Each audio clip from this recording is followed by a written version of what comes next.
Ah, testing 1, 2, 3. Testing 1, 2, 3. Ah, testing 1, 2, 3.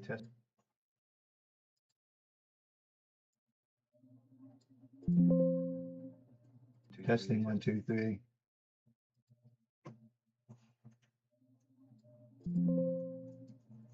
Testing 1, 2, 3.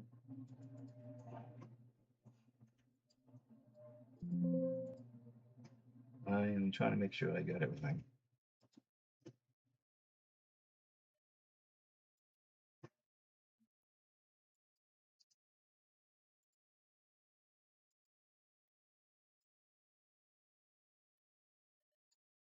Just bear with me for a minute. Okay, that seems to be normal. Okay, one more test. Testing 1, 2, 3. Testing. That seems to be normal. Okay, one more test. Testing 1, 2, 3. Testing. Seems kind of dim.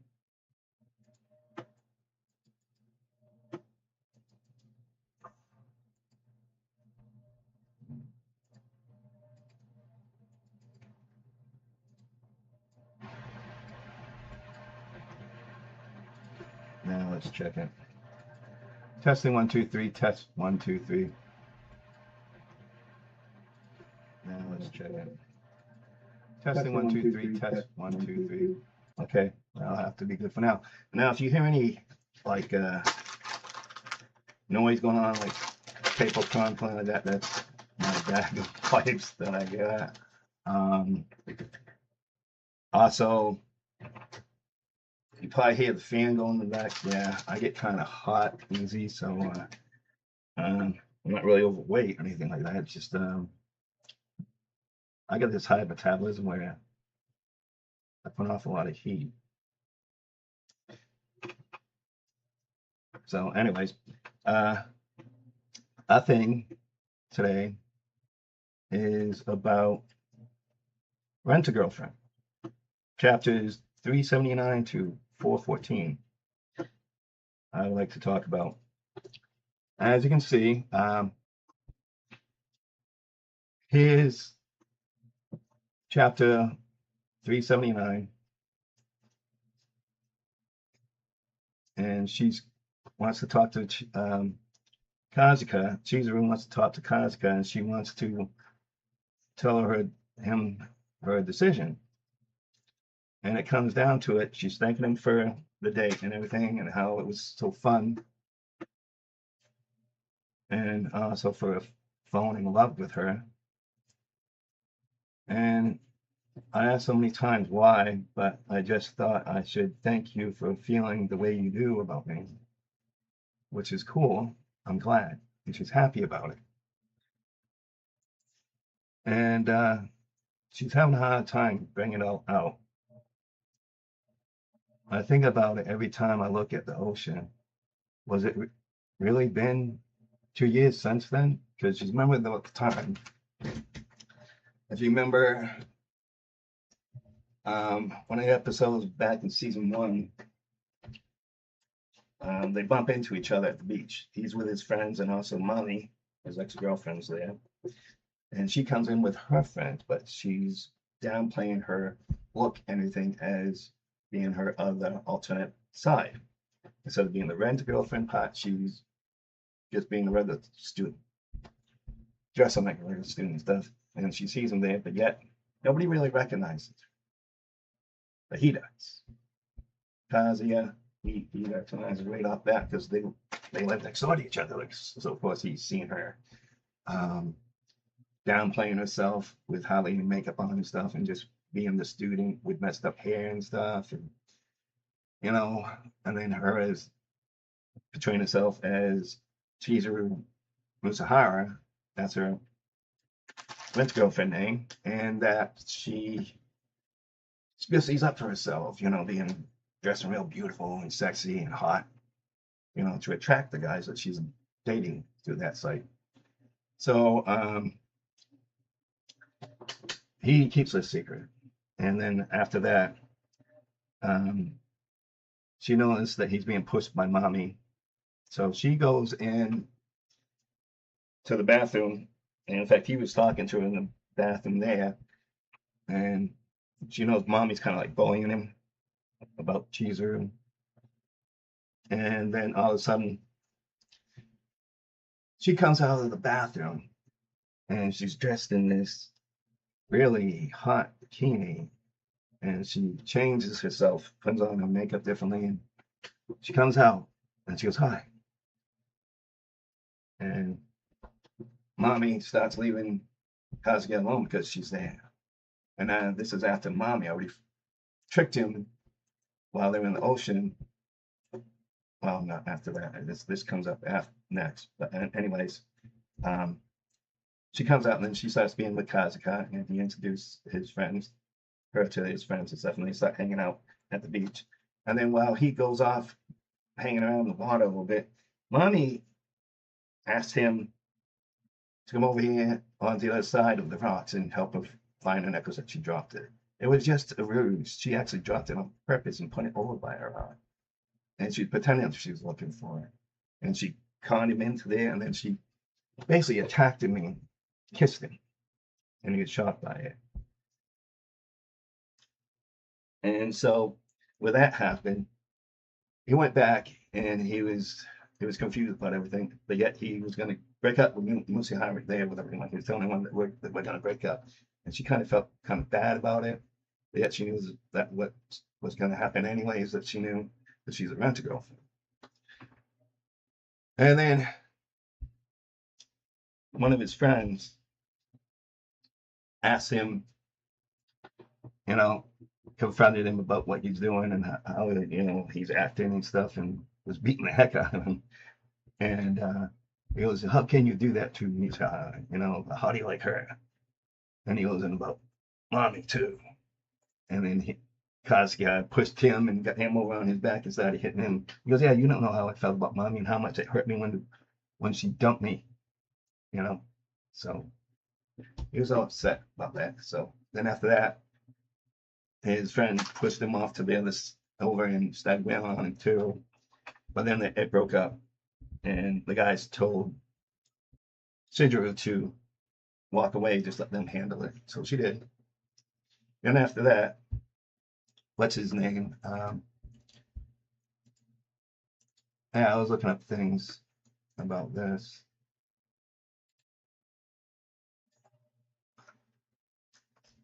And being there having that stupid AI stuff launch out. I hate AI. I really do. I don't like AI at all. It can help out in certain things, but the thing is, you don't need it all over the place. You don't need it for search engines. You don't need it for Windows operating system or anything. You just need it for doing other tasks to help out with stuff, like maybe writing a script or writing a novel or something or whatever, maybe helping with math once in a while. But we don't need it all over the place. We definitely do not need it in our operating system. We do not need it in search engines either, because it's just a big mess. Or even in email clients like Outlook Express, we don't need that. So I add that in there. But we really don't need AI and all kinds of crap. It's just stupid. Anyways, I want to make sure I got all the characters' names. I mean, I've been watching the cartoon. I just started not too long ago. I watched the whole 1 to 4 seasons. I mean, it's good. I mean, the storyline's good and stuff. Kind of funny too, but also it's been choking me up about,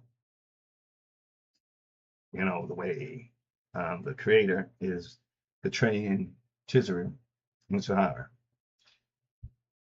And right now, at one of the points where I'm going to be discussing soon, is that he's like starting to change her into like a user. I just hope that ain't it, really. Because that's for me. I've been in a situation with a couple of girls like that years ago when I was younger, and how they use people, hurt people, and hurt me. Almost devastated. And yeah, I thought about suicide because of that thing. But anyways, I just want to get the characters list here. Let's see. Like Ruka is the one that was forced upon Kazuka to be his girlfriend because Chizuru told him to do it because she was bawling her eyes out outside and stuff because of the big scene. It seemed like she really liked him, so she told him to do it, even though she's a little bit younger than him. So he did, but he didn't like that because he's in love with Chizuru. So,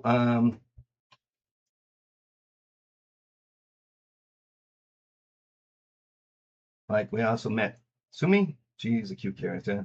She's kind of shy. She don't really talk much. Um, Nagami, that's the grandmother. Kazuya, that's the father, I think. And Kibi's the best friend. Kibi's the one that just got in a fight. That I was just mentioned about how his best friend got in a fight with him at the beach. And that's not even this in any of these chapters right now that I want to discuss about. I'm just bringing that up. But anyways, it really got to me about that episode. I wish I could remember which episode it was, well, or which chapter it was really. But I know I can find it, but it's going to take a while. It was actually the first season of the cartoon, and I believe it would be in the first season ranks there for chapters for the comic about the beach. But anyways, after that, Kibi, he went and asked Chizuru if she can talk to him. And he talked to her about Kazuya. And he told her how he can be sloppy, he can be stupid at times, and an idiot. But yet his heart is there. And he'll love you no matter what. He'll always be there. He's that type of guy. And he's telling him, please give him a chance. Give him another chance. So I think that got to her about that. So he gave her 2 tickets for a ferry for them to the Beyond. And when they got on that ferry, she felt lightheaded. It looked like, I guess she might have been heat stroke from the beach or whatever, but she got lightheaded and she fell over the rails of the ferry. And when someone yelled out that someone fell over, Kazuya looked and he saw it was her. He lost his phone because he was talking to Mommy on the phone because Mommy wanted to meet up with him after he got done with the ferry. And he said, yeah, but yet when he saw Chizuru fall over, because this is around the time where, yeah, he liked certain stuff, thought she was a hottie, but he really wasn't in love with her yet. But the love comes after this little scene I'm talking about. So he dives in to get her. He's not really a strong swimmer. He's a good swimmer, but he's not really a strong swimmer. So anyways, he dives in. He sees her sinking down lower in the ocean. So he dives in, he grabs her arm, and he pulls her close to him, and he swims up to the surface, and he swims her off to a shore nearby. And in that process, the way he did that was not such a strong swimmer. He swallowed water. So during that whole time that he was taking in water, he still got her to safety. He still got her to the side of the beach area close by. And she was there coughing up, swimming up water, and she was there saying, what? How could you do that? I'm just a rent-a-girlfriend. I'm not even your real girlfriend. Why did you do that? And she's like bitching him, dragging him out for what he did. And then she looked over and she sees him just laying there. He's unresponsive. And she realizes he's not breathing. So she does CPR. She starts pounding on his chest there a few times. And then after that, she goes and kisses him and gives a mouth-to-mouth resuscitation, which is she's breathing air into his lungs. And then after that, he comes to and he's spitting up water and he goes, what? Did you just? And he didn't. He goes, kiss me. But yet, because he didn't realize that it was actually CPR, but then he realized it. Yeah, and he goes, thanks for saving my life. And she was also thanking him for him saving her, because he dove in no matter what to save her life, risking his own. to save her life.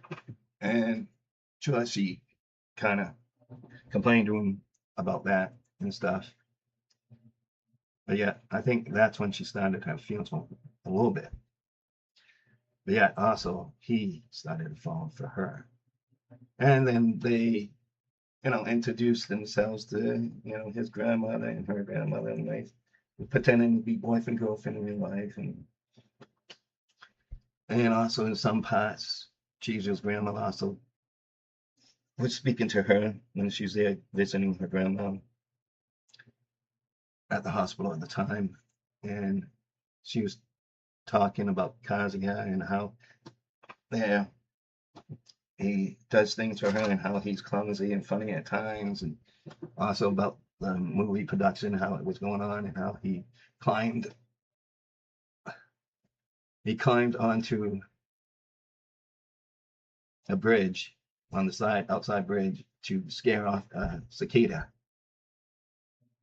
and get it to move off if it was causing too much noise for them to do their recording for the film. So he climbed up there, and it was lucky there was water below. He fell into the water and got all wet, and it was cold, and they didn't have no extra, guys clean clothes for him to wear. So he actually dressed in women's clothes and cross-dressed for the rest of the day and even to the walk home. And she said it was so funny. And then her grandmother goes, I can tell when you fall in love, Chizuru, because you can actually sit here very calmly and easy and talk about him when he's not even here, and you enjoy it. So that's how I can tell you're in love. And he's a good guy. Sure, he has his faults and stuff, but he's a good guy. And he did this for you to make you a movie so I could see it. So he goes, he's the one for you, that you're made for each other. And that sinks into her as well. Yeah. As a fan of this anime, manga, and comic, where I just started reading the comic too. There's some parts I miss on the cartoon, but yeah, I've been reading the comic, and it really gets me. It really gets me in my heart. It makes my emotions come out. And I actually cry because as a guy, yeah, it makes me cry. So really makes me even remember things of my own past, about what I went through with women. Now, I had a lot of women use me and weren't really in love with me. They cheated on me and everything. But yeah, I kept on pouring my heart out to them no matter what. And it really just didn't matter. Well, anyways, back to the comic at hand. But yeah, it really got to my emotion, really made me think of my own past. But yeah, I kind of see myself as Kazuya. Because back when I was a teenager and stuff, I was a skinny little dorky guy, and I went with like really smart, not really a dorky guy. I was like 5'10", weighed about, when I was a teenager, I was like 150, maybe 130, in between that, because I always exercised and I always ran a lot and rode a bike a lot. So I always was very active. So I had a hyperactive system, so I lost weight easy. But yeah, it kind of makes me think that Kazuya was like me and I was like Kazuya. And being awkward and stuff and clumsy at times, especially around women. Women just drove me nuts. I'll look at him and stuff just like he does, and then look away because I was shy and stuff. And it was hard for me at times, even for me to come out and say, I love you to a girl. Because I didn't want to get hurt. And I didn't know how they really felt either at times. But yeah, for women, it seems like it's easy for them to come out and say, I love you. And they just use it like it's a tool or whatever, like a toy. They don't really mean it, but they just say it. So I kind of see myself in Kazuya. So I'm rooting for Kazuya. I mean, I like the character Chizuru too. I mean, he did a good job drawing her for a cartoon and stuff. She's sexy and stuff. Pretty hot. Got good size, breast, and everything. Nice. Good drawing. Good proportions. Good. And just the way he's bringing her out in these other chapters is just, I'm very confused. And it's upsetting me. So it's upsetting me to the point where I might not even keep participating in buying the comics anymore, or even reading them, or even finish watching the cartoon on Crunchyroll. So that's why I started watching the cartoon. That's where I found the cartoon. I didn't find the comics first. I found the cartoon first, and I started watching it on Crunchyroll, and I got into it. So I like it. And there's other cartoons, rom-com cartoons that I've been watching too. That's cool. I like them as well, but they don't have as many seasons as this one. And two, they don't have this bad input where you keep on having an emotional roller coaster going up and down. And it really hurts me because I really don't like to cry.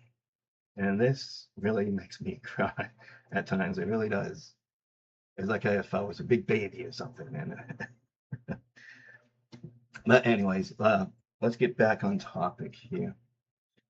Anyways, here she's telling him, do you remember when the two of us were rescued together on Chimdada?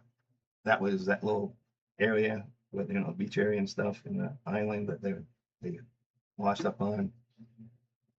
And he goes, of course. I never forgot anything that I'd done with you. A lot has happened. I never imagined this where we'd be 2 years later. I never even dreamed it. Now I wonder if I had, and here's Kazuya saying, now I wonder if I had already fallen in love with her back then. See, he's thinking back then how he might have already fallen in love with her back then at the beach, for that beach incident when he went to save her life.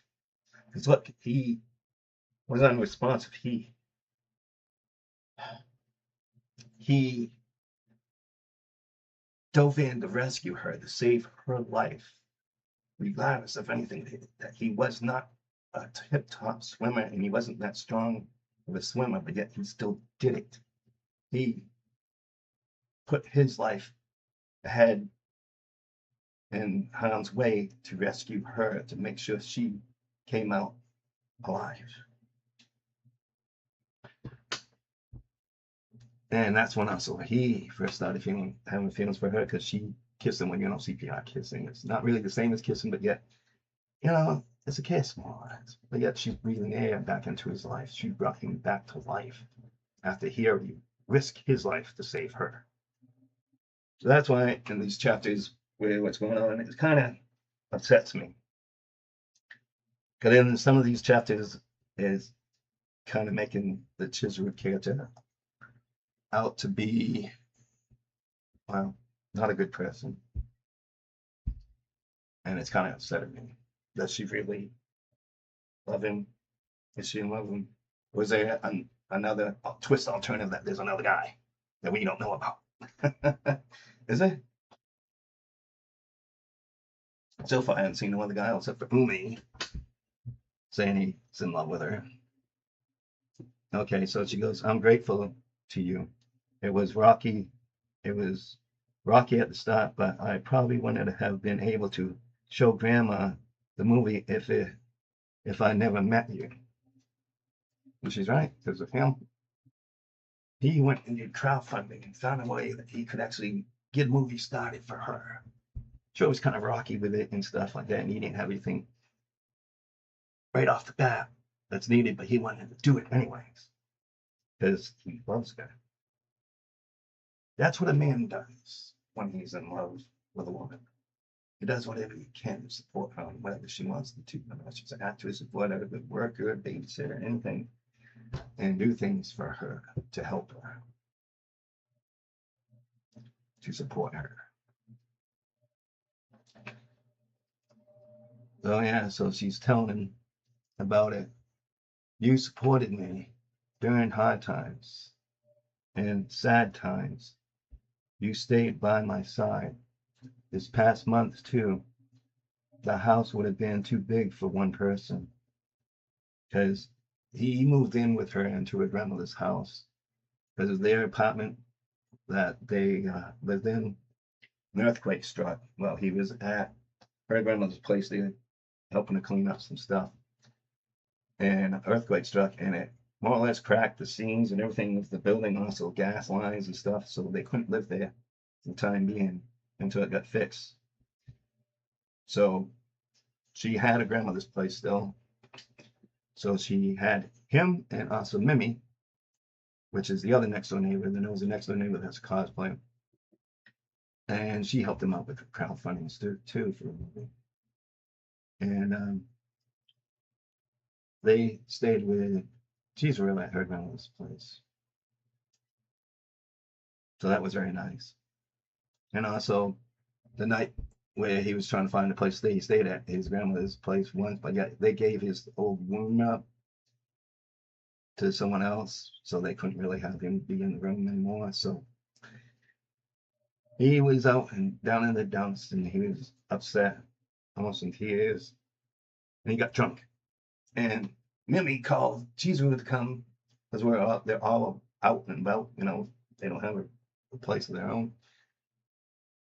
For lunch and for drinks, and she came and she's all dressed up pretty, and she saw that Kazuya was upset. He was hardly talking to her and stuff, and he didn't know where to go. And that he said Kiwi and Corey might let him stay a couple nights there until he can find a place, but he goes, he's basically out of a home right now, and he was getting more drunker, and he wasn't saying much. And so after that, Mimi said asked if they could stay with Chizuru, and mentioned, oh, I can have that. And she goes, but it'll be a good time for you to get closer with him and stuff. And he really needs your help. So he got so drunk, he missed all that. And he was basically passing out. He passed out outside. And they were trying to carry him and trying to get a cab. I mean, to go to get a cab. And she told Chizuru, you should kiss him again. That's how you can really find out about your feelings.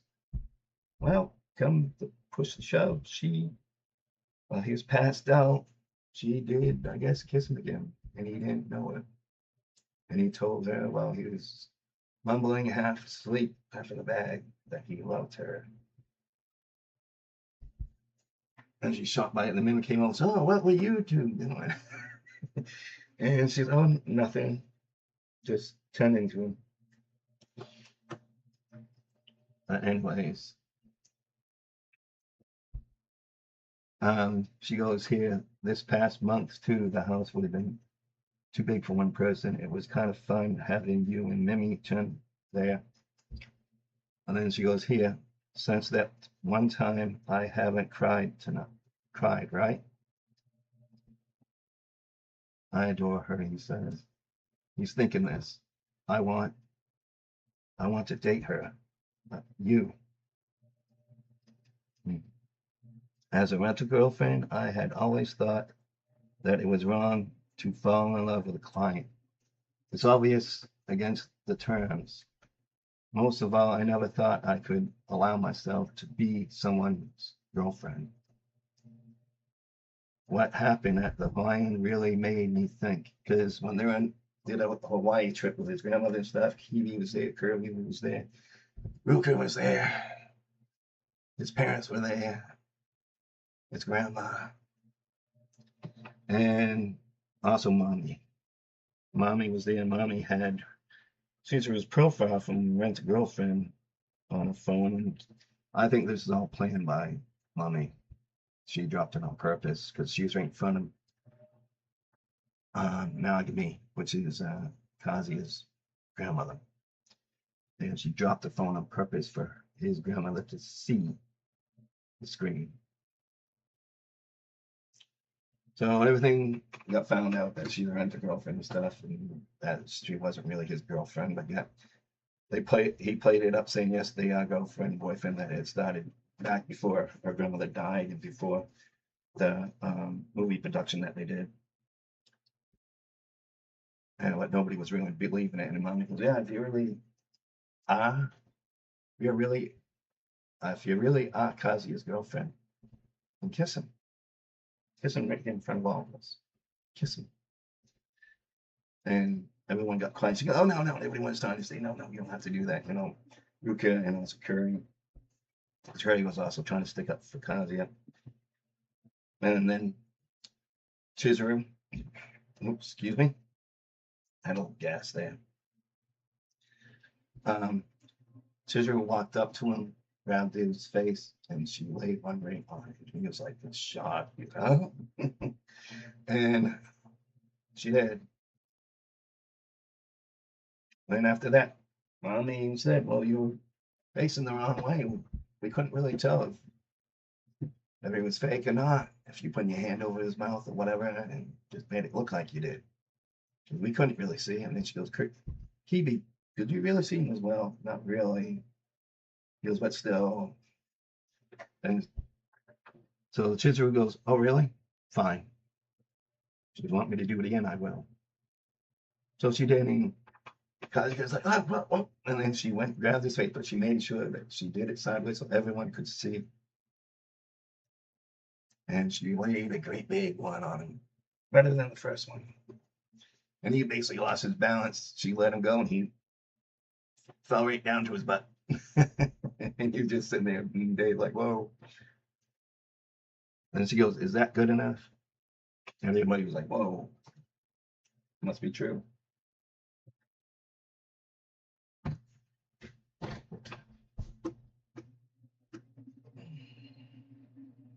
So right here,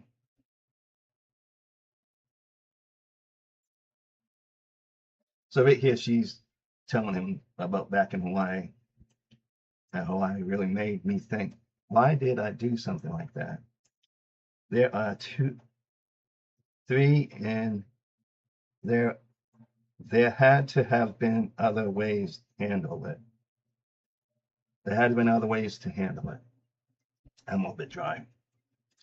But this past month, the more I gotten to know you, I realized something. I think that I might be in love with you. See, right here, we're going to enlarge it so you can see it better. I think I might be in love with you. She's admitting her feelings, but she's not really sure yet. And so she's just staring at him. He's like, huh? He's shocked. He really is shocked. So, and then there's this chapter, 380. She's finishing it off.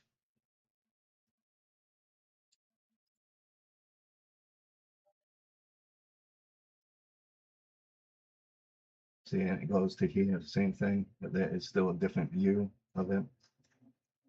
And then they're like, huh?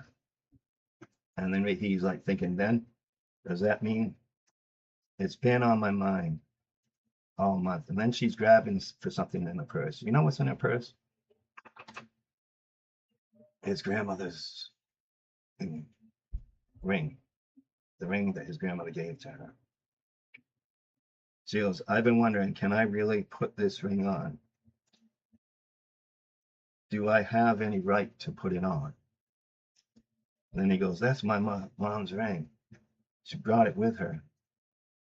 And she goes, I love Nami, Nanagmi-san, Pearl-san, and Kazu-san. But I still can't put it on yet. I don't regret kissing you at Hawaii. And I would do it again, no matter how many times we end up in the same situation. But maybe that's because I can't bear the idea of facing monogamy-san and Kibi-san, or that I can't bring myself to forgive mommy. I also feel guilty about my grandma believing me until the very end. I think there's more to what I'm feeling than just being in love with you. I might have feelings for you, but considering my current lifestyle, my work, and everything else, I just don't think this is something I can jump into right now. And so she bows down, and Kaji is like, what? What is she saying? Sorry, I am sorry. So he looks at him and he goes, she's rejecting me. Oh, yeah, well, that's life. These things happen sometimes. I guess I'm just happy to hear that you feel so strongly about it. Hang in there. I need to hold it on together. And he's so upset he wants to cry.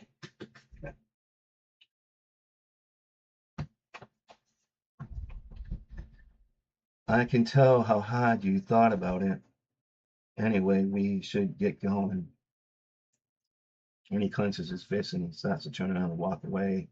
You can tell by his expression stuff, he's very upset. She knows he's upset. Ouch. And then she turns around and she looks at her heel. She has a blister going on her heel because of her new shoes. We go on from there. And this is a glimpse. That's a nice cover. And also he's using, well, like shorts or whatever, like some women would, or a bathing suit bottom that some women would wear that has those, the openings on the side and stuff. That looks good. That's good coloring and everything. It's good. I think that I might be in love with you. He's thinking back on it when he's walking. So sorry. Then all of a sudden, because they split up, they go to the station because they go to the station and they split up. And then he goes, "Is you going to be all right being alone?" She said, "Yes." So he goes and he gets on a train and he gets off at a certain stop instead of going all the way to his stop. And then he's walking and where he's not to pay attention where he's walking, he bangs into a telephone pole. What? A telephone pole here of all places? And he's upset and he's bitching at it. He's griping at it. A walk way is too narrow. I'm so stupid, he says, flashing out at the pole. It's just one misfortune after another. Sorry is what she said.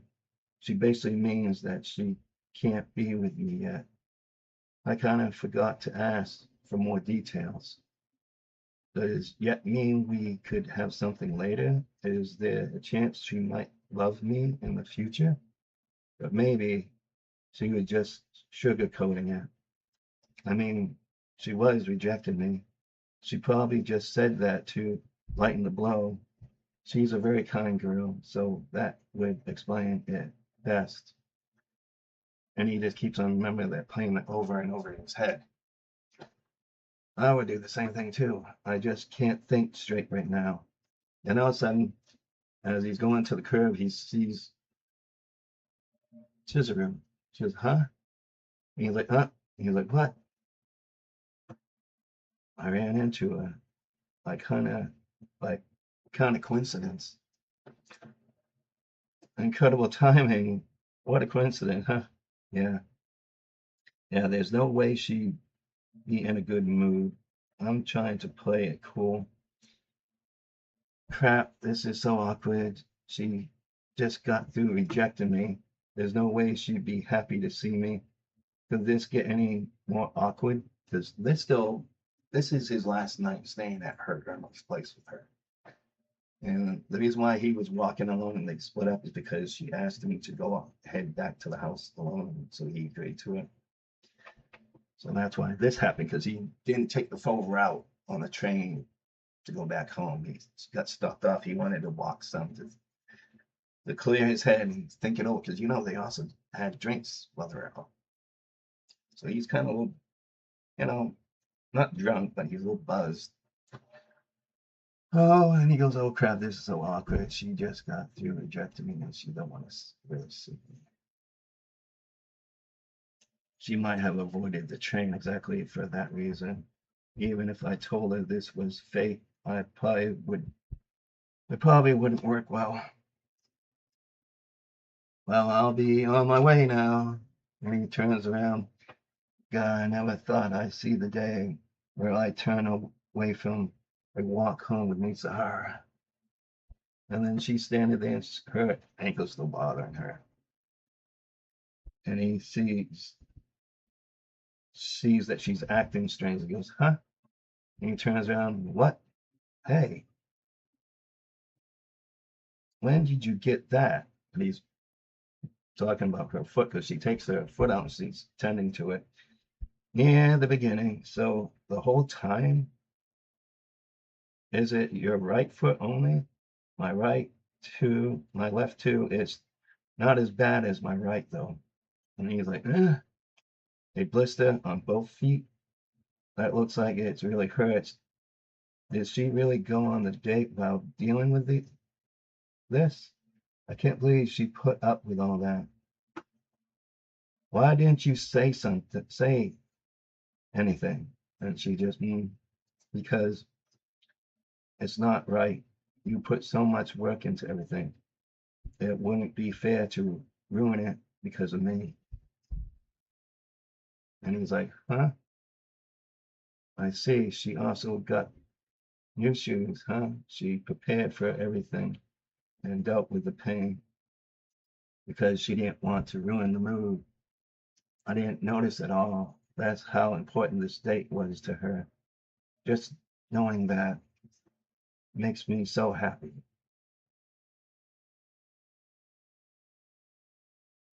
And she said she'll do her best too. Okay, like you just remember back at the beginning. I'm fine. I can hop my way home. And he looks and he's clenching his teeth. Mm. So he walks on ahead of her and he bends down. And she goes, huh?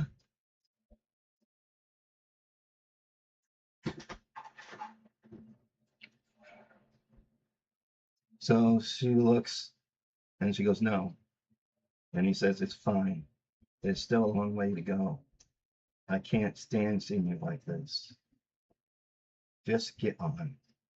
And she looks at him and then she walks over and then she climbs on top of him and she adjusts herself and then she puts her arms around him. And then she goes, I might be heavy. He goes, no, not at all. And then he goes, I'm going to stand up, okay? And she goes, yeah. And then he goes and he stands up and he gets up on his feet with her on his back. And then she goes like this. Now, this kind of makes it kind of weird. It really does. It makes it kind of weird right here. It's like she's giving a eulogy at his funeral or something. It seems kind of morbid. Then she goes, my name is Chizuru Kazuya. I'm an actress, a rental girlfriend. I used to think that books and movies were nothing but fiction, and that the real world was full of harsh realities, impossible dreams, unrewarded efforts, and unrequited feelings. Still, even now, I remember that walk home. Whenever I was with him, it felt like I was inside a story. Now, don't that seem a little bit kind of morbid there? Like it's an eulogy that she's speaking like she's at a funeral and she's talking about herself, but also how she knows him and about that time. where he carried her home on his back. I wonder about that. So, and then that was chapter 382. So here's one I wanted to talk about. I bet you all you know about this. He's in a restaurant with Mimi, and they're talking about what happened when he moved out and stuff. And she, poof, huh? What? What? What's so funny? And she goes, huh, I'm sorry. I mean, I was half joking about it. I don't want to really get to this part, but yet she's telling you guys kissed. So, and there's that. I wanted to get to this part. This is the part where Chizuru was, they remember where Chizuru was doing the send off. He was getting in the cab and everything. And he's telling Mimi about all this, about what happened, about how she jumped in the cab before it took off, and she leaned in and kissed him.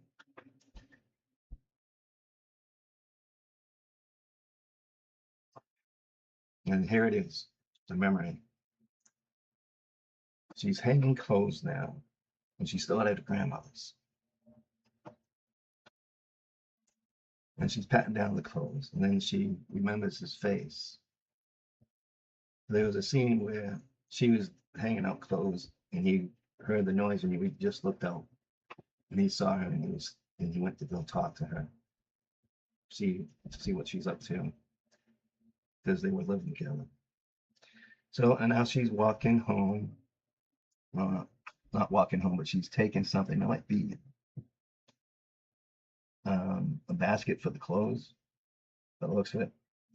And then now she's back home inside the house, and she's cleaning the tub, just rubbing down the tub, and she thinks of his face once again. And then here she's preparing food, eating, and she's watching TV. And how the TV has this romantic scene, and the woman's walking away from the guy saying, "I hate you." And he hinges and pulls her back and he kisses her, and she goes, "No." And then after that, she's thumping, her heart's pounding, and then she sees a kiss, and it kind of makes her think about what she just did. So she's putting her head up and she's just watching, and she's remembered that she said, "You can drive now."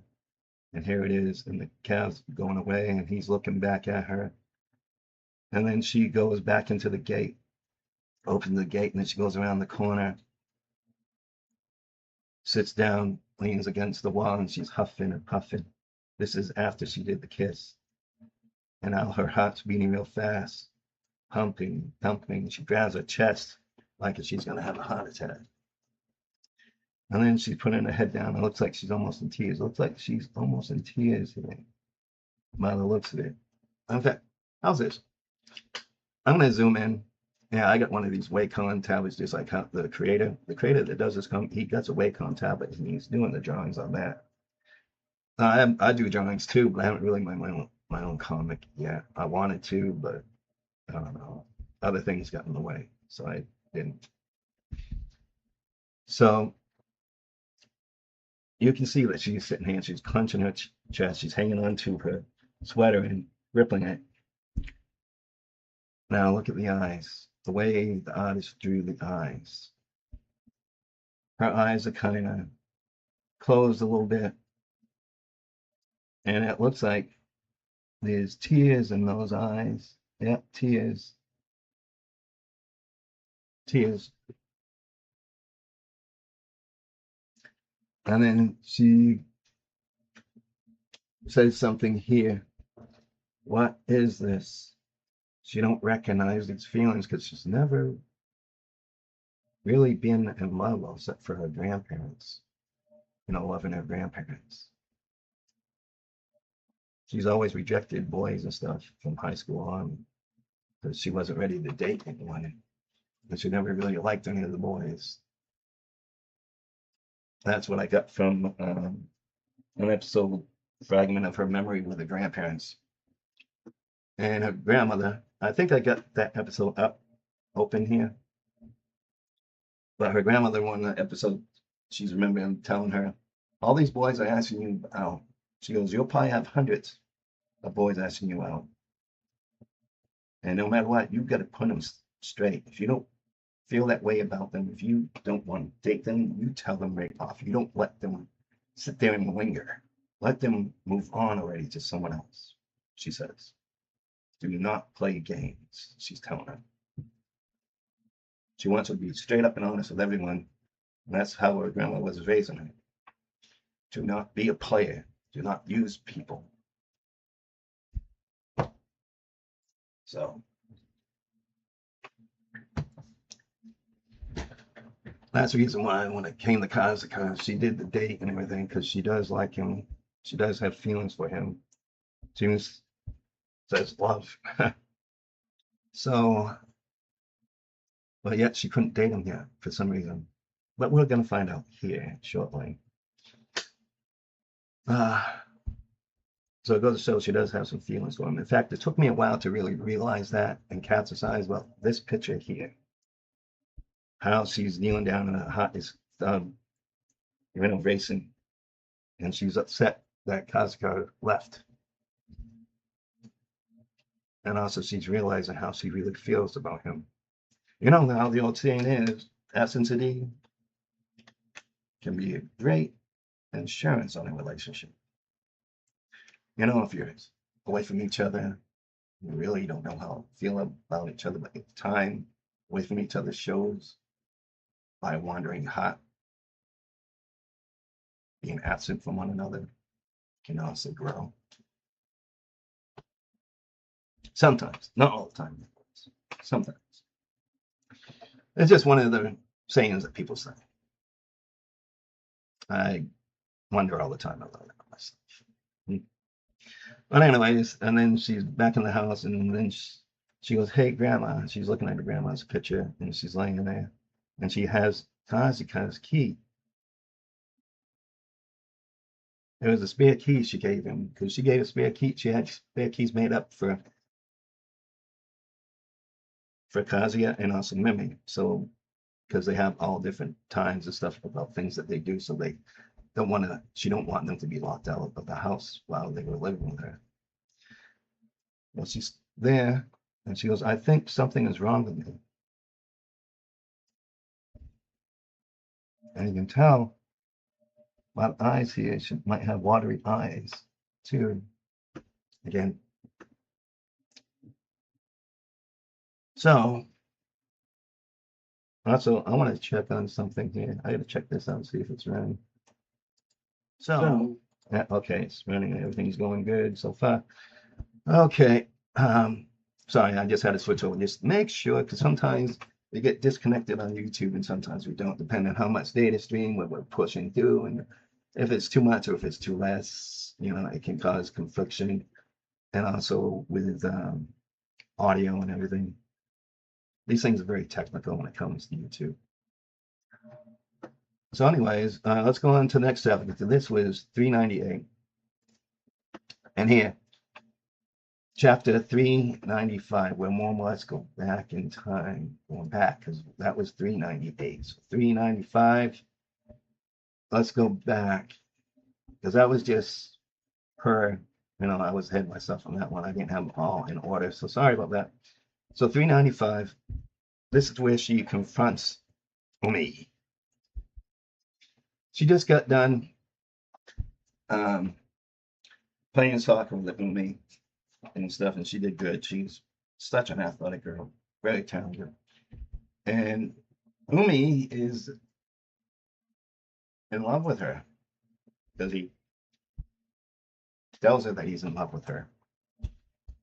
There was a scene where he came to at her place and he saw that Kazuka was there, Mimi was there, and how he wanted to pay respects to at her grandma's altar that's in the house. And also he wanted to talk to her. And he confesses to her that he's, excuse me, that he's in love with her. Now let me look here.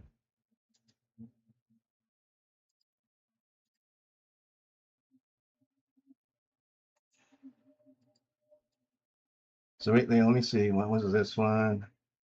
Oh yeah, let's go back. Let's take a step back. Here we go.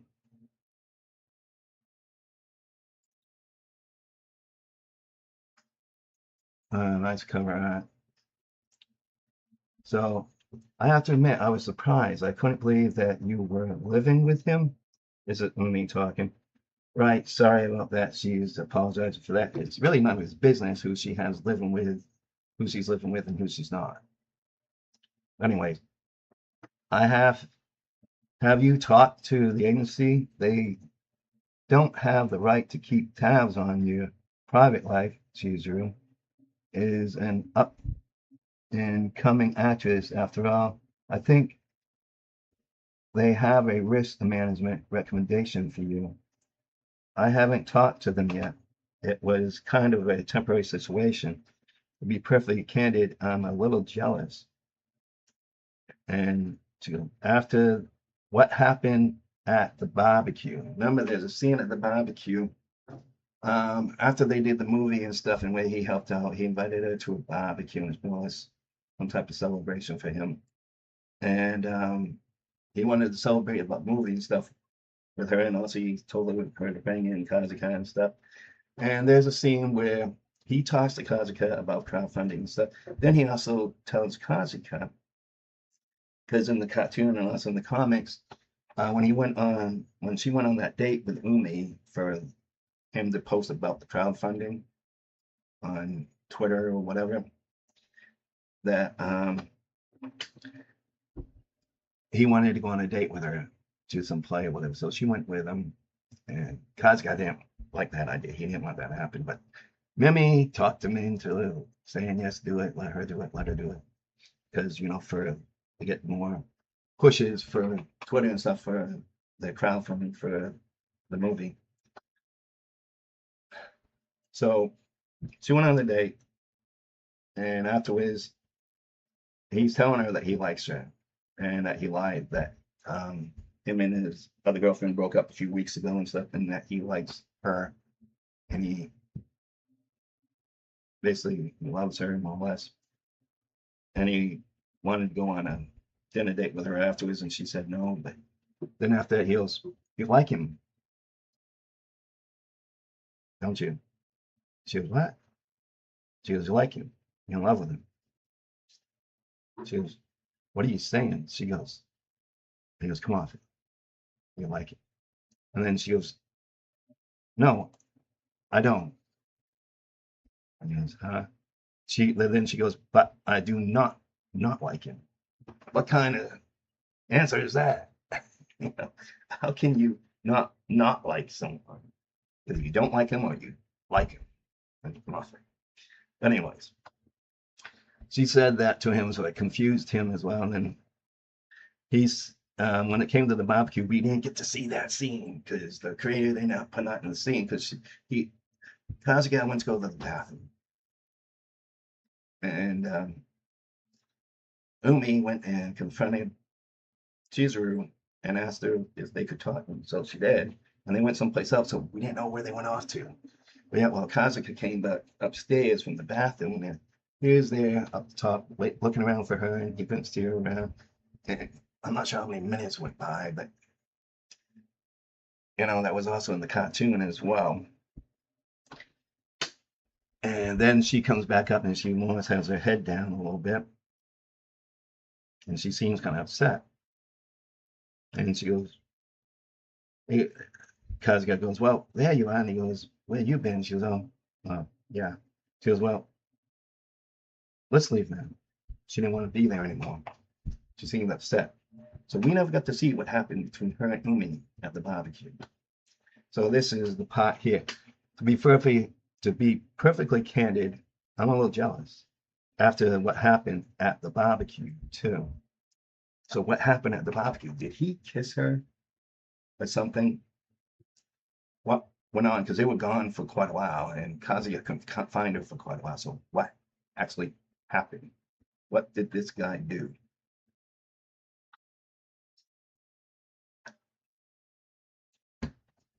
Hmm. Then it goes on to here. He's telling her, "I'm in love with you, Chizuru. And he's looking at her. He's very stern and serious. And then she's looking, and then she can't put her head up. And then here's Kazuya and Mimi. They follow them. They're trying to listen in to see what's being said and what might happen. And he hears that this guy's admitting that he's in love with her. So he's kind of upset about that. So he's listening.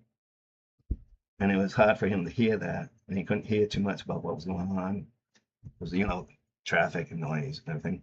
So here we go. Love. He said, love. I love you.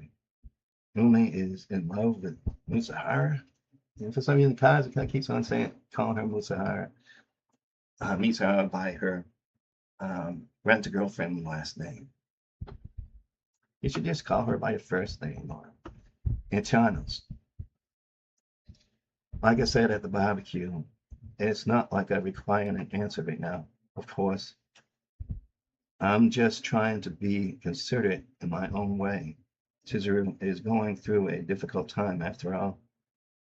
I wouldn't want to add to your worries. Like you said, it's nothing but casual room sharing.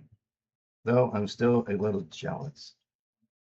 And then you see Kazuya thinking about this, like, what the hell? Don't tell me that. You don't want to really hear that. And she goes, me, about that. And then Kazuya's all the way that she's going to tell Umi that she loves him. And then she goes, sorry. Not right now. I don't think I want to hear it yet. I think I could also use a little more time myself to keep cherishing this time loving Chizuru. It's a bit lame, but I think my odds may be against me as well. Postpone it for later.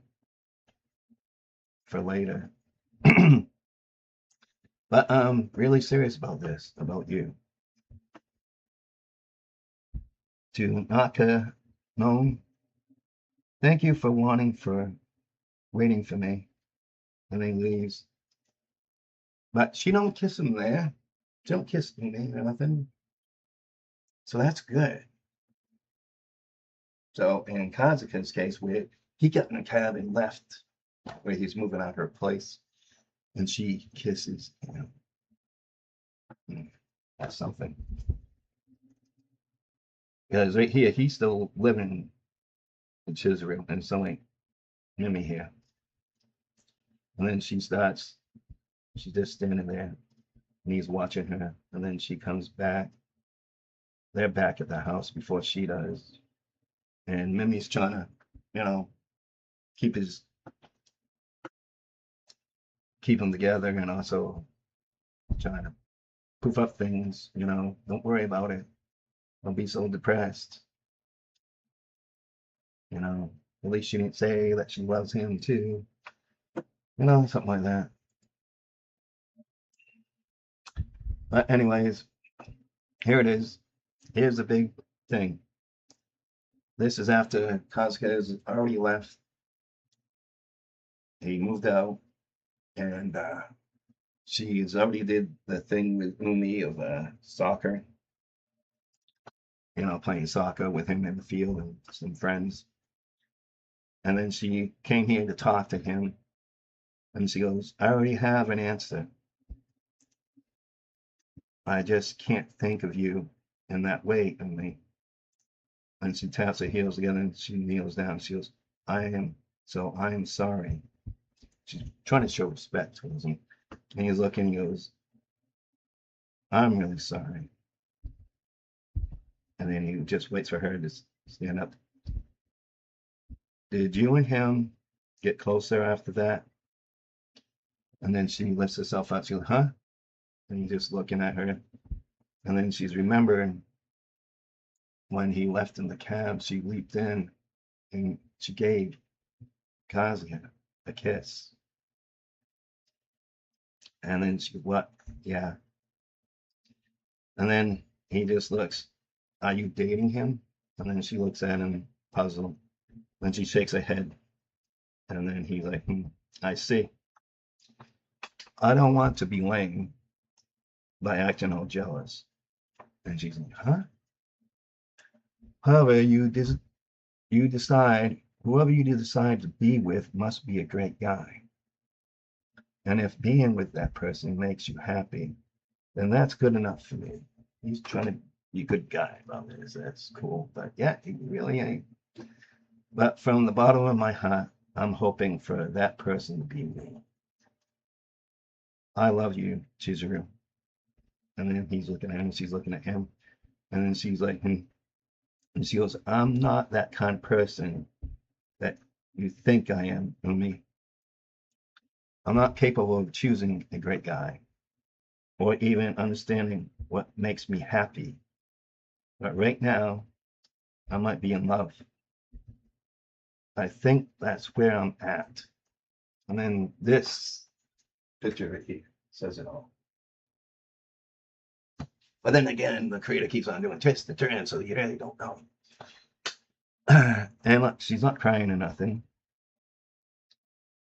But yeah, she's serious. She goes, I'm sorry. Right now, I want to face that person wholeheartedly. Wholeheartedly. What does wholeheartedly really mean? With all her heart. So you wonder, is that what the creator is pushing for, going for? Or is he just going to be at the end, have another twist and have Kasuga dead? Because remember, there's that one scene I just showed you a few moments ago that she's talking while she's on his back, while he's carrying her on his back after the theme park that they went to and stuff. That after their date, their last date, that was the first and real last date that they had. And she told Kasuga that she loves him. She still don't understand the feelings, but yet she don't want to be with him. What a blow. But anyways, wholeheartedly. Uh-huh. And she's even telling Umi that she's in love with this person, that she thinks she's in love with this person, and she wants to confront him. I want to face that person wholeheartedly. So, is she really in love with him? Or just this another twist and turn where she just playing Kazuka and just want to use him for his kindness? Wonder. Well, anyways, she says that, and then after that, she goes, I'm leaving now. She turns around, she goes, I'm leaving now. He watches her walk off. Then after that, you see Kazuya's new place. He's there and he's looking over things and stuff. And this is too much information because he's supposed to be studying for his driver's test, and also he's studying for an internship for business. I got ahead of myself and request everything, including internship and full-time position, and now I can't make any sense of all these emails. So he's having a hard time here. And then after that, he gets a ring, ring, ring, ring. Excuse me, add gas again. See, I'm diabetic, type 2. And with diabetes, we sometimes get gas more than what we should. I've been noticing about it. So yeah, I really did a lot. So he's thinking about the kiss with Musahara and also him talking to Mimi. And he's working on the computer now, doing things. And after that, he's getting a call. Umi.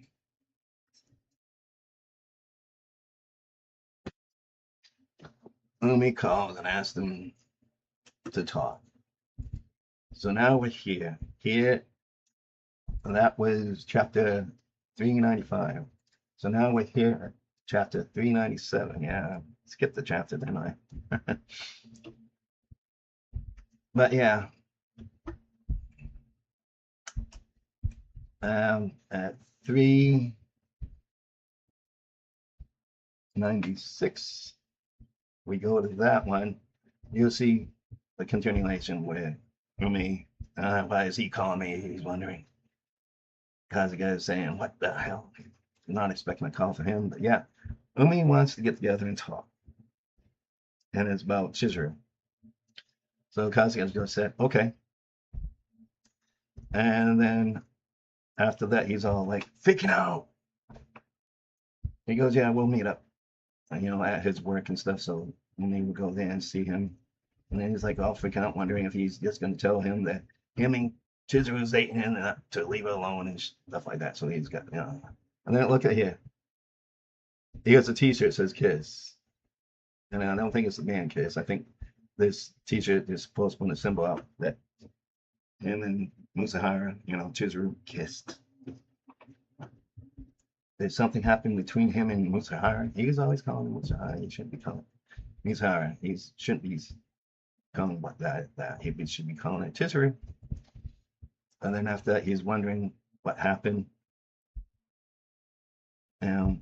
Wait, what if you kissed him? He's thinking that Chizuru and we kissed. I'm wondering the same, and now he's picturing it, in his head, and he's freaking out. So that's that. So he gets the nerve up because he didn't really have the nerve to go and ask her out again right yet. And Mimi already told him about July 11th because she has a big play coming up. She wants to focus on that, and she wants nothing get in the way. So July 11th will be her own clear day. So, and he's thinking about how Umi and her together, and Umi's telling him back off and everything right here and stuff like that. And then how Chizuru's handing a slip which had cash in it to give back to him.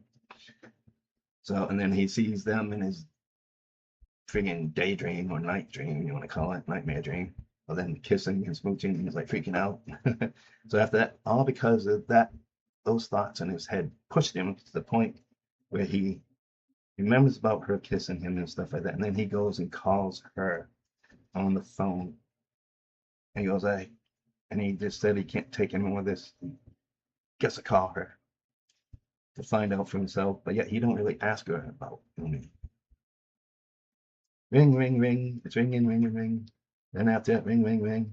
And he goes, she's not picking up. And he's like, nah, nah, nah. That stuff goes all through his head. He's worried about it. Then after that, you see her here walking, and then she stops. And then you see hello, and you see him. Now we're going to go to 397 where we were. And here she is saying hello, and he's like, And then after that, he goes, shit, she answered. You don't know what to really do or say, so he's like really screwing up, and then he remembers kissing her. And he goes, hi, hello, hello. And he said it 3 times, hello. How many times are you going to say that? And he goes, voice. And then like he's thinking, he's getting all nervous again. And he goes, seriously. Then after that, but, and he's still thinking about that in his head, about how Umi and her could be together. And he's like really worried. And he goes, can you talk right now? Yeah. I see. Cool. I was just thinking on July 11th. So she knows now that Mimi told him about July 11th. If you're free, I was hoping we could go out together. And she's like thinking, he goes, God, the silence. Then he's thinking again about what Mimi was saying and stuff, and about how he carried her home on his back. And he thinks that she was crying on his back. If she says no, I'll die. If she says no, I'll die. And he just keeps on thinking that over and over. Okay, she goes. And he goes, huh? Yeah, let's go out. And he's like, well, really? And he goes, really? Thanks. Okay, I'll get things ready. But yes, he's saying yes. Like he's all happy about it. Did you hear from Yamori? Oh, Yamori, that's Mimi's last name.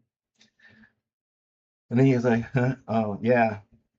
She said it's a big play that you wanted to about the play. Congratulations, I'm happy for you. Yeah, thanks.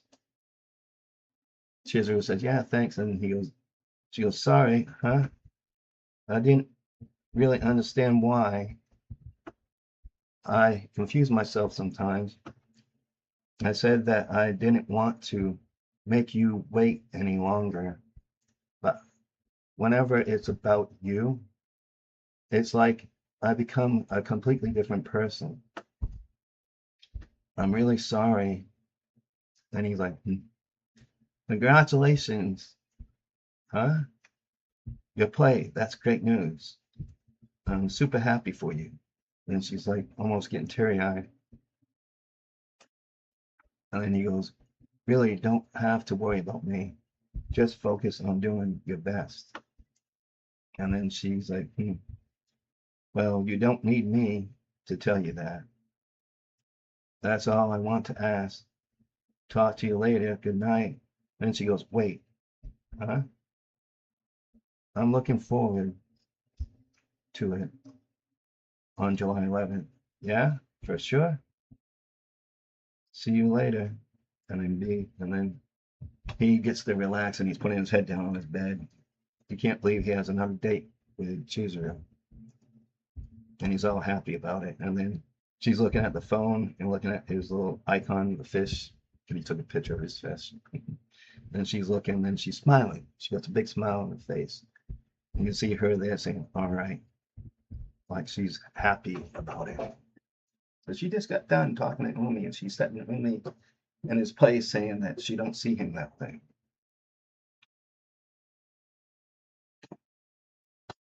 So that's good. So now, and that was 397.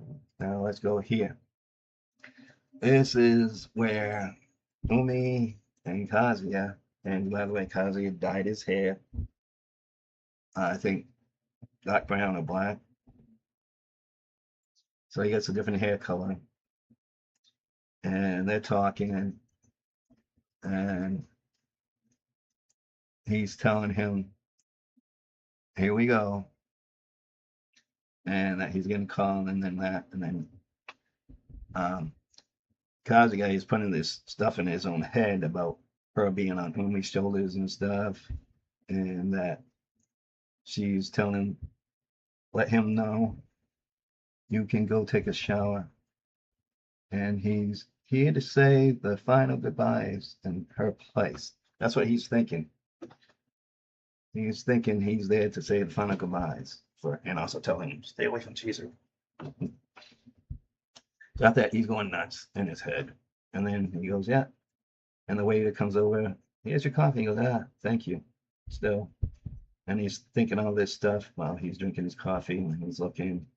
He gets tears in his eyes. Then after he's remembered that time where Umi confessed that he's in love with Chizuru to her. And Kazuya's getting kind of pissed off here. And then Umi goes, how has things been between you and Chizuru?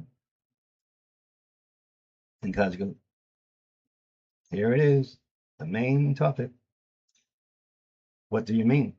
Well, like with your relationship? Huh? This is hard to sum up in just a few words. How exactly should I explain it to him? You see, Chizuru came to play soccer with me the other day. We had a chance to talk for a bit. Oh, really? Soccer, huh? Because he's getting mad, so he's like, We talked a little about you. I said, huh? She talked about me? She said that you two got closer. About even after asking, she wouldn't tell me all the details. Close? Was I said that? She said that she's not dating you. So I felt wondering if what why she got closer. Did you kiss her? And Kazu's like, that's kind of personal. But yeah, they did kiss, but he didn't kiss her, she kissed him. And he's like, huh? Now I get it. He kissed with her about this. He talked to her about this, but she wouldn't give him a clean answer. So now he's here to finish for the details. Fishing for the details. Sorry about that. I didn't really see that whole word. Fishing for the details. He really is here as my rival. And he's only smiling a bit. staring at him, and he's gulping, being a little nervous. Then he goes, "Yeah, I guess." And then we go, "Huh? Really? You two kissed? Wow, I see. That definitely counts as getting closer. I hope she doesn't get mad at me for this."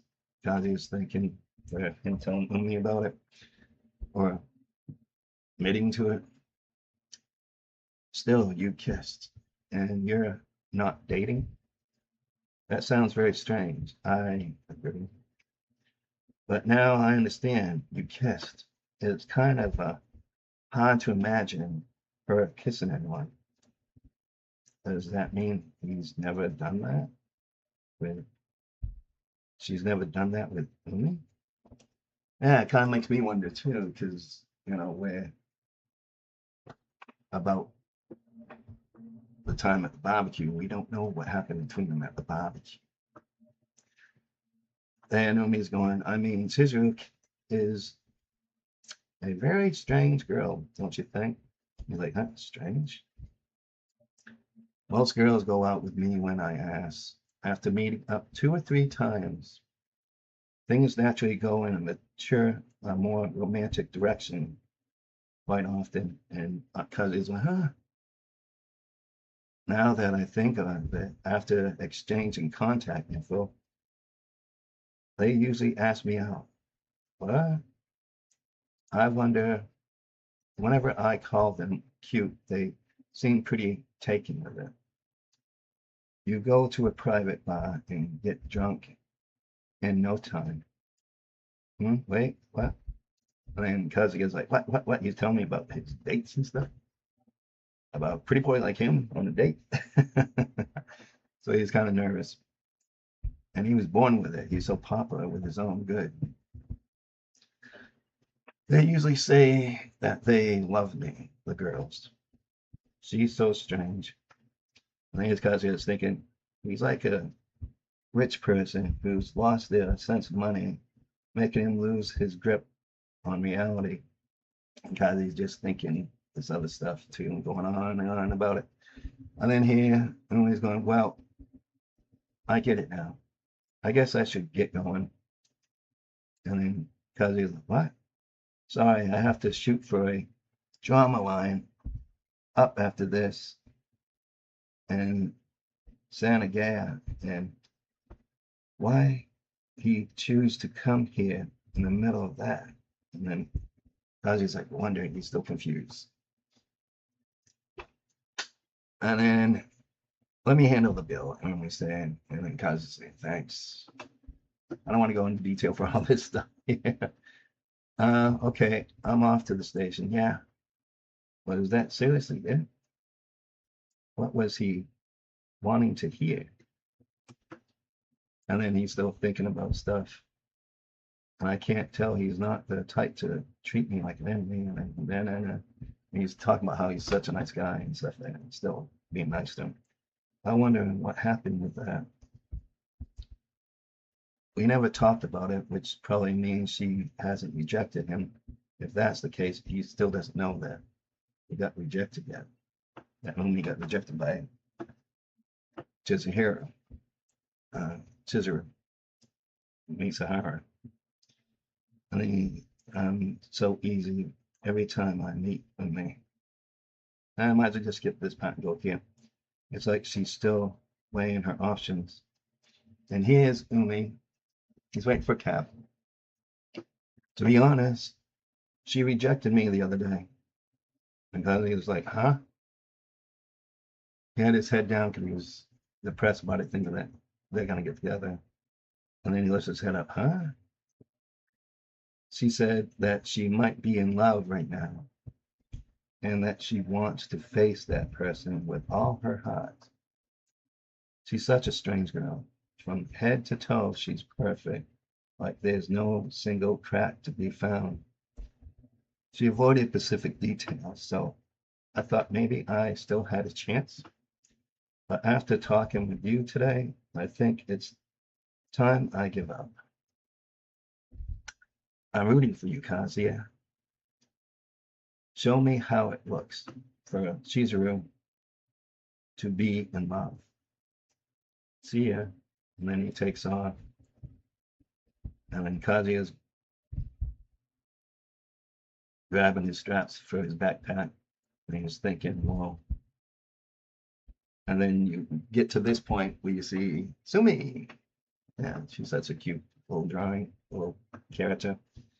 And she got a birthday present for Kazuya. Her birthday's coming up. And she's all happy because she likes Kazuya. He was nice to her. They went on a free date together, and she's a Ren-A-girlffriend too. And she's very shy. She don't dare to talk to people, but yet he helps her bring herself out and also be a good person. And he went on a date with her, and they had fun. And she did her best. So there's that, and then you have this one, 414. This one confuses me a lot. See, Mimi invited Chizuru out to lunch and to have a few drinks to talk. Well, in that case, in the scene before, they were talking, and hypothetically, she. Let's go back. How if we go back to 413? This is it. And Mimi's walking with Chizuru. They just met up, and they're talking, and she goes, "What about?" She's asking about Kazuya. What about him? What's he doing today? And well, Mimi goes, there we go, over water and get gas. Kind of weird, huh? Well, I figured he's looking for a job and whatnot. He's probably busy. Are you that curious? And then Chizuru looks at her. Well, not really. Yeah, right. Okay. And then she's looking, right. Who knows? Maybe he's thinking about someone he loves. It's in their nature, you know. And then she's going, oh, geez. And then, yeah, he's busy. He's trying to apply for his internship and also trying to study for, well, driver's ed.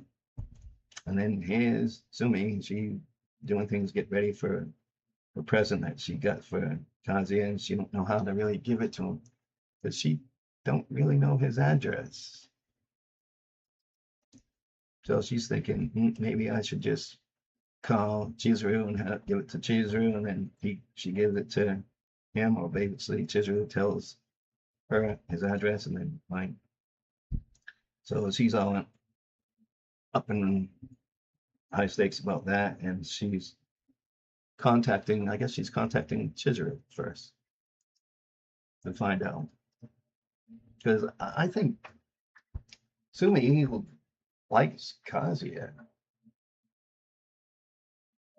I think she does. Wouldn't that be funny if the creator of the comic book and also the anime makes another twist and has it so Sumi is in love with Kazuya and she wants to date him, not as a rental, but date him, because she's heard from Chizuru that Chizuru told her that she's not in love with Kazuya or anything, and she don't know about Kazuya being really in love with Mitsuha, but yet she knows, she's seen that he likes her and stuff. Yet she likes him, so she's thinking, well, if Chizuru don't feel that way about him, maybe she could have a shot with him. Who knows? Maybe the creator's gonna do that. So here was a client name. You have a date request. Please confirm the following details and provide a response.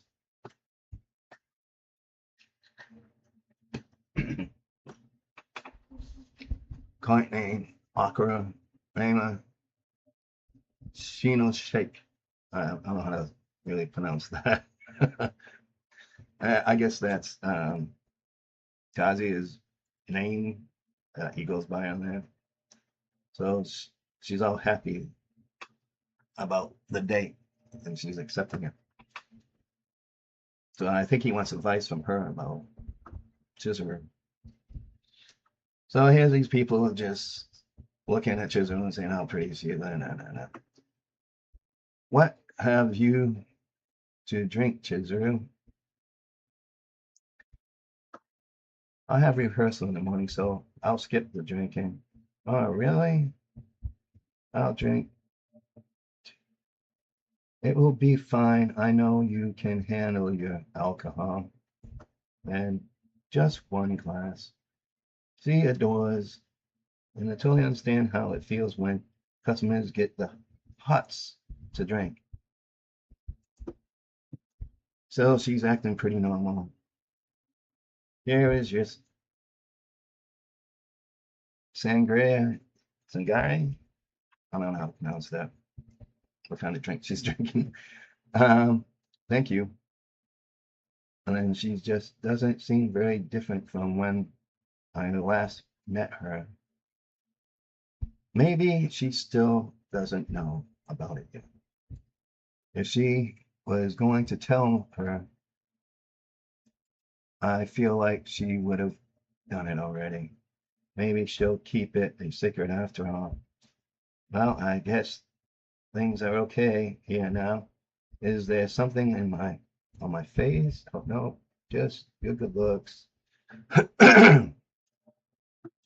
Then she goes, but Mimi, this is Mimi thinking, but I still have tons of questions I want to ask Chizuru about the kiss, about what happened. Abida also is very likely that she's made up her mind. So why did she reject him in Abida? But what if I push the wrong buttons? I don't want to talk about that. Goodbye. She's thinking that she could get up and walk away. And she's just looking, you don't have to be so careful around me. Hmm? You heard about it, right? About the kiss. And Mimi, so she brought it up herself.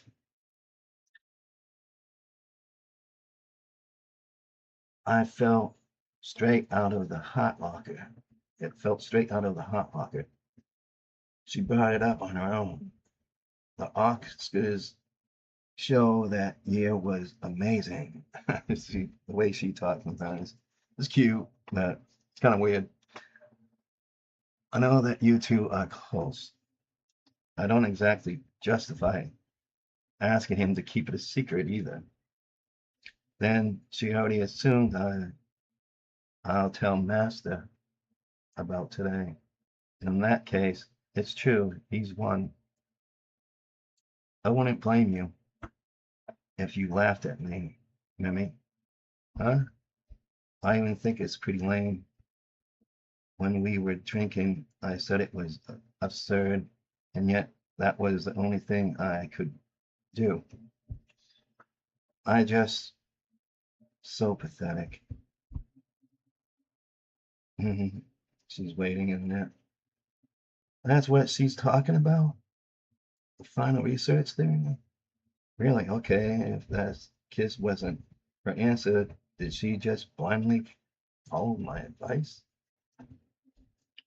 What now then? This isn't what I imagined at all. Chizuru is always so serious, and to think she's actually followed it is actually kind of funny. I promised him that I wasn't going to beg. Uh, Despite that, I still couldn't give him an answer in Abida. But on the way home, he told me that he wait anyway.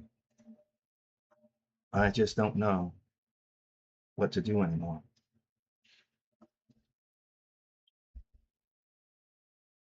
I see. She also knew that these things were wrong and that she was backed in the corner. Oh, wait a second. Does that mean that she still doesn't have her answer? No, she agreed to the day. There's no doubt about it. So, how was it? How did it feel? Huh? What? The kiss, I'm talking about the kiss, obviously. Did it get you unusually flustered? Or did Master suddenly look more manly to you? And that must be it, important. And then she's like, I'm not sure this thing here, that means that she's blushing or something. Because I can't really see Chizuru's face there. And then Mimi's just looking, and then here it looks like blushing. And then you see the word blush. So she's blushing about it. That's not just any reaction. This is where I need to keep pushing. Then, for example, this is just a hypothetical. Let's just say you don't have your play. You were completely free, and Master showed up here. What would you do if he confessed his feelings? She's like, huh? Really? That came out of nowhere? Is there any point of such a what if? That's a hypothetical. And Chiz was just thinking about seeing his face. And then she just went her head down and she's looking at the table and she's looking at her drink. Well, in that case, I think I'd date him.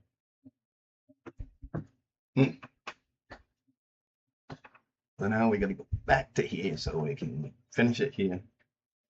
Well, in that case, I think I'd date him. And then Mimi's like, whoa, this is big news. And then you get a picture of Chizuru's grandmother in heaven and meeting up with her dead husband. And her dead husband is kneeling down crying.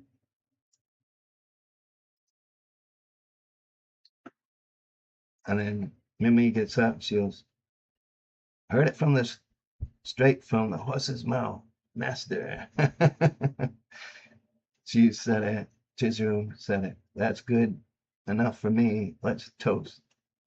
What are you toasting for? Said that she would date him. She really has made up her mind. It's just a hypothetical, right? At last, this moment has come.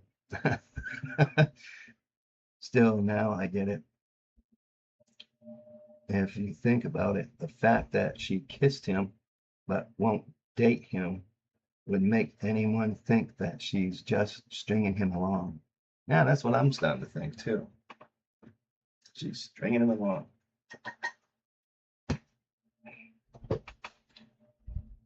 So that's not good if she is. Let's go on. But it's actually the opposite. And then she just thinking here, nah, nah, nah, nah, nah. And then she's trying to think more. She's watching Chizuru. Because I guess they had like might be eating cake or something or whatever. What else?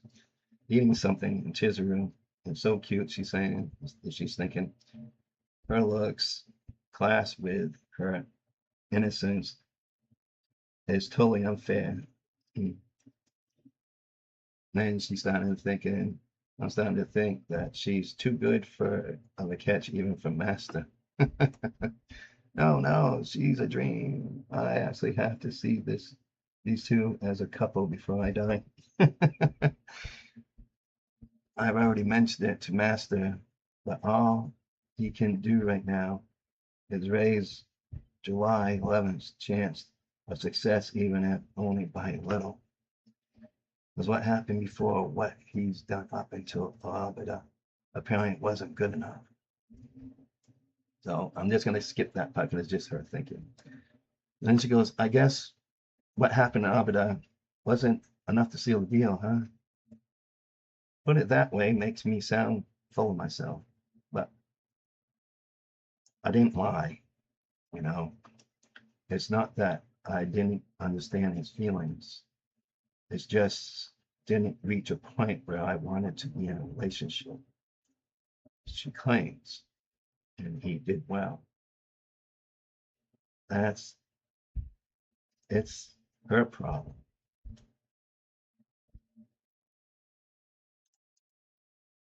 You're overcomplicating it. I think there are so many things that you can only realize after you start dating.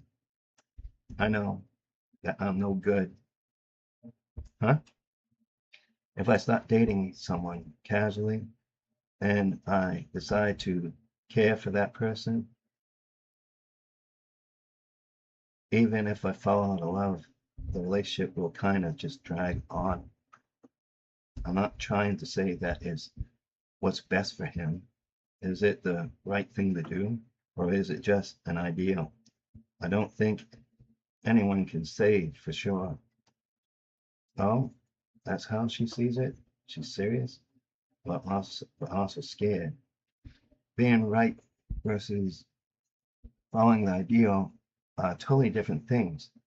What seems right for you might be evil to someone else. The world is ideal because we can take everything in stride and keep moving forward. That doesn't mean it's okay to just shrug it off, does it? I'm just saying that ideal to never give up on thinking about that right thing to do. And that is just a refusal to accept failure. Failures are what makes us stronger. There's a difference between a failure making you stronger and planning it so you never fail in the first place. Mm. You're impossible to reason with, you know? It's stubborn. I can say the same about you. And she's way too cautious.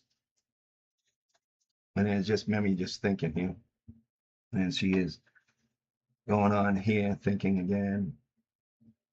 Because there's a lot of detail for the thinking and stuff like that the creator puts in here. So it's kind of hard to, you know, read it to y'all. But yeah, she's just overthinking things. Here we go again. Took a sip of water and I'm burping again. Come off it. Besides, he told me, huh, that he wait. And it shows right here. There we go again. Gas once again.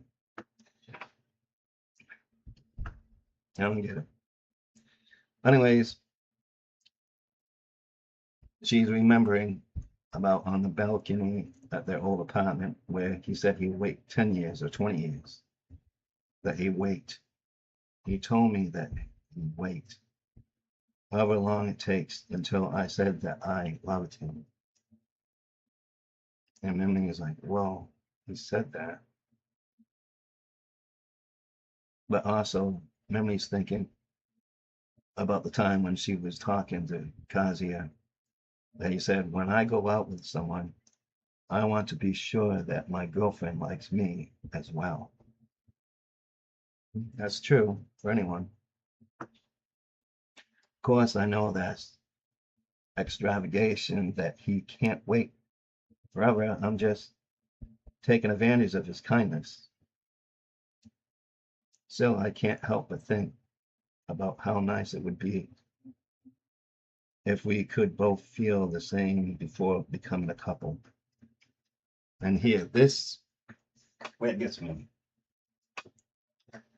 this scene right here, this piece of the comic kind of hurt me. So it's kind of making Chizuru out to be a psychopath of a woman and also being like a user. And it's also in the words itself, too. She's saying right here, so please, for just a little longer, let me take advantage of his kindness. So is she really in love with him? Is she going to confess her love to him now? Or is it that she just wants to use him for whatever she can get out of him for this one last time? Or what?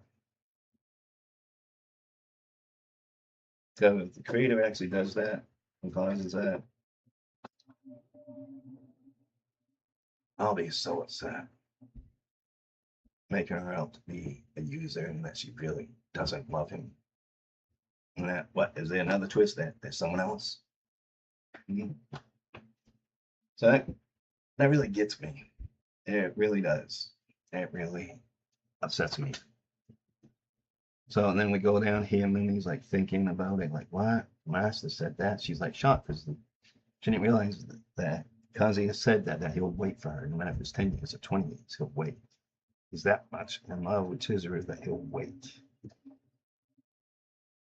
It's funny, huh? Guys can be so sappy like that and so much in love with a woman that some guys will actually do that. I don't know if I could ever do that. I know I did wait a while for a girl before, and she was dating other men before she got with me. But then when it came to me, and my relationship with her wasn't really anything, really. No kissing, no sex, or anything. It just used me for. She used me for my information so she could have a phone at her house under my name because the other phone line that she had was like $2,000 bill or so like that.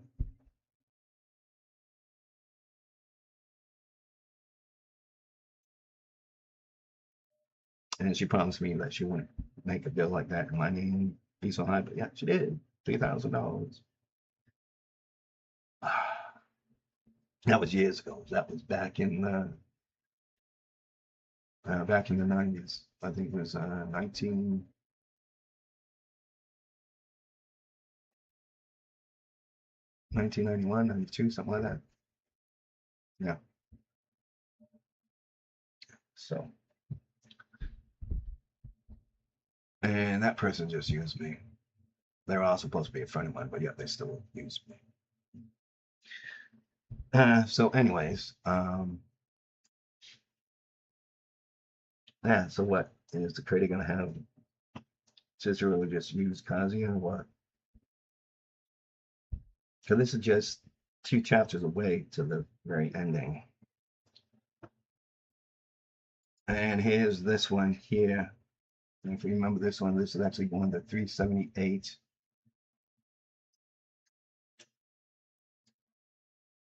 Oh yeah, this is back of the scene at the docks where she was telling him how she loves him, but yet she want to be with him. Yeah, so that was just an extra thing. So, but if we go to here, yeah, I saved it into my favorites. 416. Here you go. This is kind of interesting because from here on he gets the date with her for July 11th. But yeah, he's at school and he's doing things and he's going for his driver's ed test and everything. And he kind of failed his first test. It's a virtual test that he did, but here they are at the cars and they actually went for a little drive too earlier. And Mimi is with him. She also copied his schedule so she could go to the test with him and hang out and stuff instead of doing it alone. So she did that on purpose and she even admitted that to him. So here they are, and they're at the compound where they got the driving test cars and stuff. They got a lot of them there. Geez, Japan is so coordinated about stuff, aren't they? If this really is like that in real life in Japan, like wow, okay. But can we stay like this just a little longer? Because Mimi asked him to help her out find her earring or something, an expensive earring, and that is in the car someplace. So she's asking him to help her find it, and he does. But yet she gets him to be klutzy, and he falls on her, and she goes, "Can we just stay like this a little longer?" And here they are, and he's like, "Huh?" And then she's looking at him because she's laying down on her back on the back seat, and he's on top of her because he lost his balance and his grip, and he more or less tumbled onto him. So, and this is a cute little drawing of her. Even though I don't really like her character too much, she's kind of caused a lot of trouble. And here she is doing it again. And then she goes, wait, stay like this. Like this? And he's thinking, like this, huh? And he's thinking about the time, dude, that's hilarious. And they hear a couple of people coming out. She goes, close the door, huh? Why? Just do it, close it. It's kind of hard to move like this. He's saying, I'll let it go for a sec. And then after that, she pulls him forward and stuff. And she's a tiny girl. And it goes here. So those guys were hitting on me earlier. I don't want to deal with them seeing me. And then he's like, huh? Again, she's so close. He's thinking, seriously, what's going on here? We never been this close, never when we were dating. Why did she ask to stay like this a little longer? Could she be trying to seduce me? This is what he's thinking. No, I don't. No, don't be stupid. She doesn't have any reason for that, to do that. But the position we're in is absolutely nuts. She smells so good and we're touching everywhere. Her body is so small and slender. He's going nuts in his head thinking like, oh, sex. And then after that, he's starting to get a boner. And he's thinking about the time about Ruka, what she did to him. Yeah, there's a scene where Ruka got a little nasty with him. No sex, not really sex. She whacked him off underneath his pants. So Ruka was really, again, really frisky. She was really pushing him to the limit, but he held on and he went to the bathroom to, clean himself up. What's up, mommy? Why are you doing this? And then she's like, huh? The inside of a car is kind of erotic, huh? It's like a private room and quiet. I wonder if there are couples who kiss this way in a place like this. And then guy is like, oh boy. There are, and he's thinking about the situation when that Chizuru kissed him in the taxi in front of somebody, no less. There definitely are, but what are we even talking about kissing? Why is she saying this so close to me? She must actually be seducing me. We can't. Then he goes like this. You can't see the words too well because they got it small. So I'm going to enlarge it for you. I'm in love with Musahara. Not Musa. It's not Musa. It's Mitsahara. It's a her. So she's looking, and it looks like she's kind of teared up. Let's take a look at that picture. Does it look like to you that that the artist like kind of putting like she's kind of teared up right here? Kind of does seem that way, doesn't it? And then at first, I wanted to make you two split up. And Kazuya, what, huh?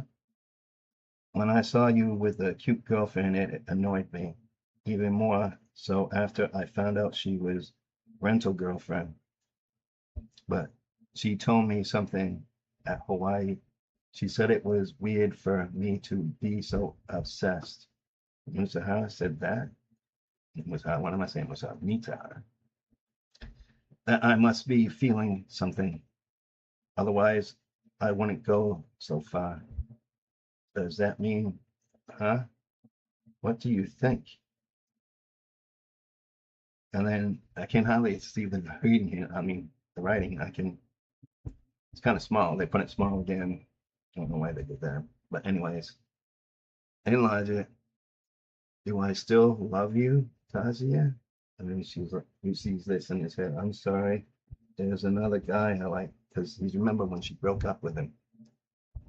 So how can she be in love with him or been in love with him if she goes and dumps him for some other guy? That ain't love. No, that ain't.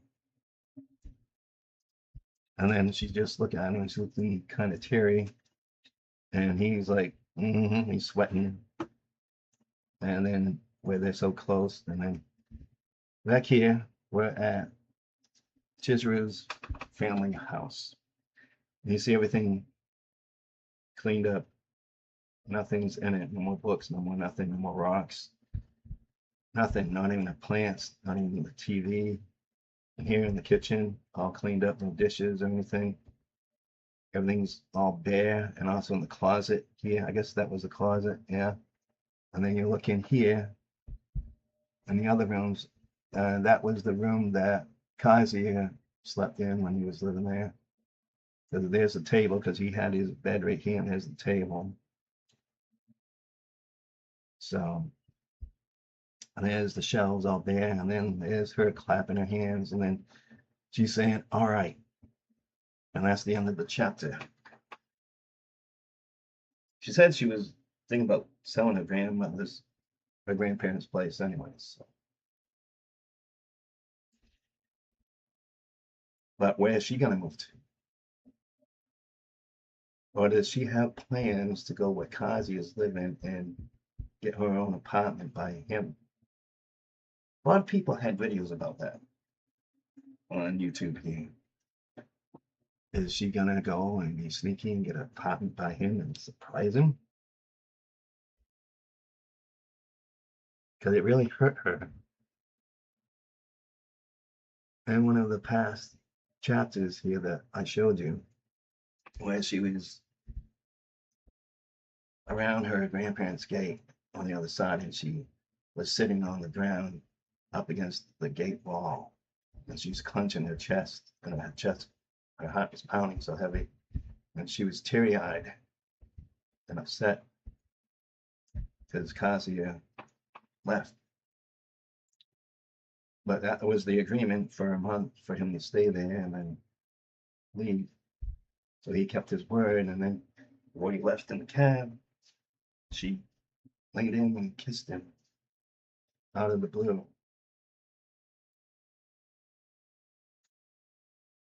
So like I said, you've got these chapters that are confusing me and also the other fans. Like here, she sets the date with him for July 11th, and she's all happy about it. And she also just got done turning Umi down and said that she don't feel the same way about him or like him that way. So at least she was honest, because her grandmother did teach her to be honest with the men and not string them along, and to come out and put them in their place and tell them no. Tell them no unless you are really in love with them, and accept them, date them, be with them, and then maybe later on marry them too. And she even talked about how her grandfather was the one for her. Her grandmother said that her grandfather was the one for her. After so many dates, she went on hundreds of dates and stuff, and still all these men that she was with, dating. I don't think she had sex with them. But anyways, she dated other men before, but yet none of them was like her husband, like Chizuru's grandfather. And she said, your grandfather, he confessed to me he loved me. And how if I didn't marry him, he was going to commit suicide. He was going to die. That he would die. In other words, saying that he would commit suicide if she didn't marry him. So she goes, I never had a man be so sincere like that and want to do something. So she goes, of course I loved him. So she goes, I married him. And she goes, you will be dating and being with other men. You'll be having hundreds of them. She goes, that's all private of a woman. But you have to set things straight. If you don't feel for them the way they feel for you, then you tell them straight and put it straight up so they can move on. But yeah, remember, and these chapters I just showed you, so the date that she had with Kazuya, a real date. She told him that she was in love with him, also has all these feelings and she's confused. And then she just rejects him. She literally destroyed him.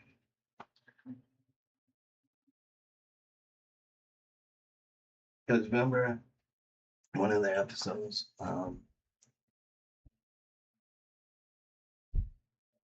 she was mad at him for a while, for like 3 months or something like that. She didn't bother with him. She didn't talk to him and nothing. And he was really upset about it. Yeah, he was a lot. He was very much upset about it. He didn't feel like doing nothing. He would go get food and stuff, and then come back, but he was crying his ass off. Excuse me for swearing. He was crying his butt off. He was crying because he was depressed. And he just kept on staying in bed. In fact, I think he missed a couple of classes at college because of it, because he was so depressed.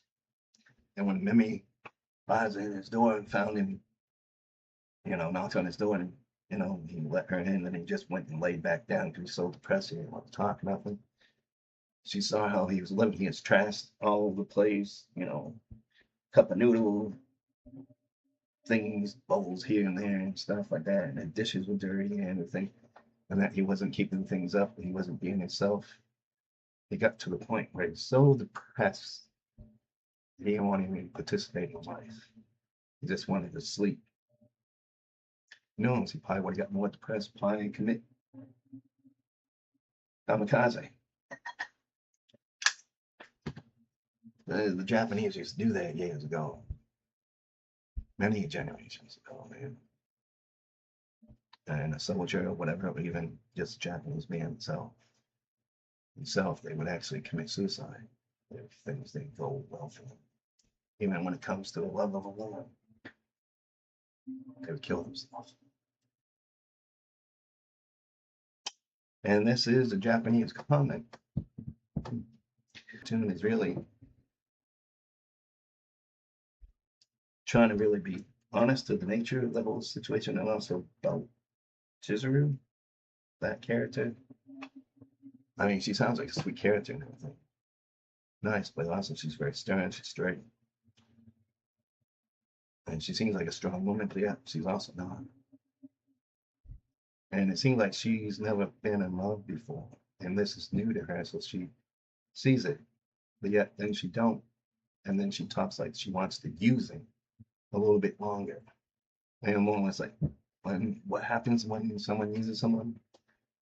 They are playing games with them. They're stringing them along. They're making that person fall for them even more while they're abusing them.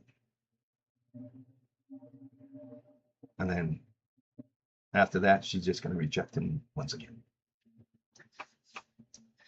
That's the only thing I can see, because after seeing here, she's all happy about it. But yeah, not here, but here, she's asking Mimi to please let her a little longer. Let me take advantage of his kindness. That's like words of using him for his kindness. Sure, them going on a regular date would be cheaper than him renting her. But she's actually accepting another regular date, not a rental date. But yet she said in another part of the comic in a different chapter that because when Mimi got back home after Kazuya left in the cab and stuff like that, and she was home, Mimi was coming back to stay with her for a couple more nights, and then she was going to get her own place. So she said to Mimi that, yeah, he's gone, he's left. It didn't go well, and how she rejected him. And she goes,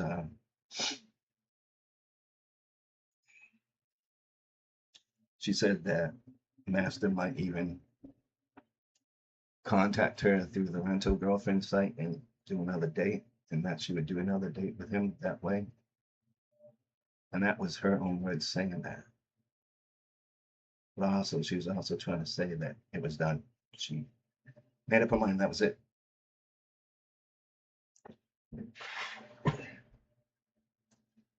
So I'm not sure what to really think of this. I mean, the creator's really doing a good job. He should keep on going with it and stuff like that. And I imagine that whatever projects he's doing, he good work, good story.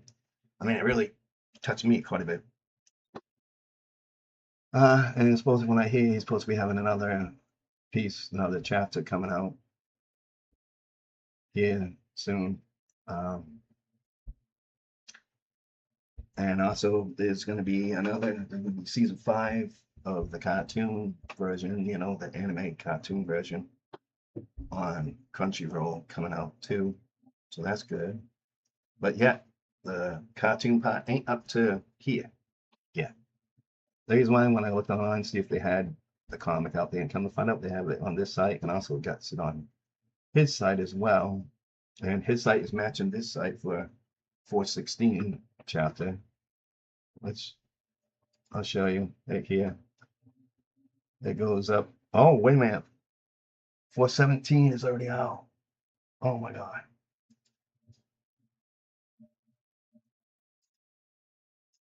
I want to read it so bad. I wonder if they translated it to English yet.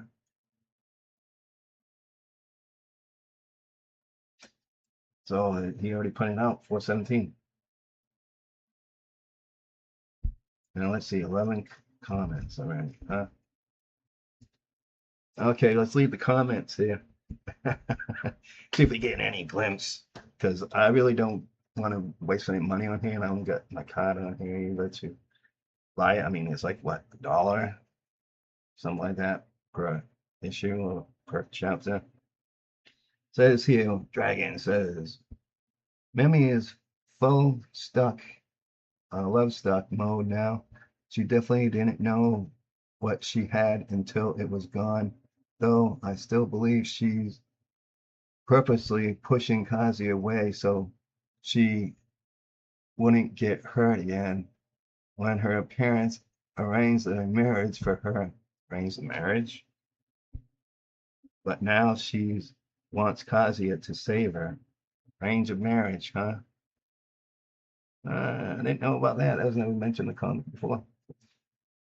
See, Kazuya's unending love for Chizuru has stuck a cord with Mummy, and now she longs for what she gave up because it's only now she realizes what it's worth.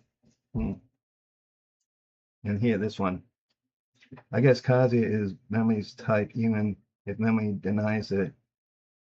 Back in chapter 215, her first boyfriend, Taro, looked like he looked him, and Kazuya is doing what Taro couldn't. He never gave up on his love despite all the challenges. But don't worry, she's wearing worse censorship in Japan version. Big bro, spitting truth, hitting way too close to home. Who's the idiot actually? The big question is that mommy's going to do next. And Kazi is in his apartment alone with Mimi again, while Chizuru is nowhere in sight. Okay, that's giving me somewhat a glimpse of a well, image about what this new comic is. Too bad it wasn't on the friggin' cartoon already, you know? I love to see that. I love to see the cartoon play out. Because it makes it more realistic when when you're watching the cartoon and stuff. And all these things that they're thinking and stuff like that comes in quicker and stuff like that, and you'll be able to do more with it. And this person, this is all on you, Kazuya. Had you talked to her, maybe she could not sail it. I don't understand that. Everything from Chizuru, Ruka, Mimi, and Mami is all on Kazuya. Hmm. Hmm.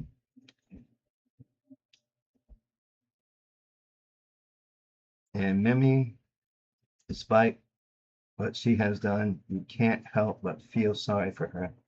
Hmm. Load more. And that's true for a lot of people. We want something until we can't, until it can't be ours. Anyhow, pity for Mimi. The whole house thing is Chizuru being practical, but makes you wonder if Kazuya would make something crazy for the memories. Anyway, finally feels advanced. See you next week, team. Chizuru deciding to sell the house is only a little surprise. She's very practical. What's not surprising is Mammy is really cut, really cute. The only thing holding her back is her leaning nature. Are they trying to say convening or conning? Oh, conning nature. Yeah, that one misspelled it. Conning nature. Chizuru is the best though. Mimi going full fan service. They're they're at the end, but of course it's censored for us. Blaming Kazuya for Chizuru choosing to sell her home is wild.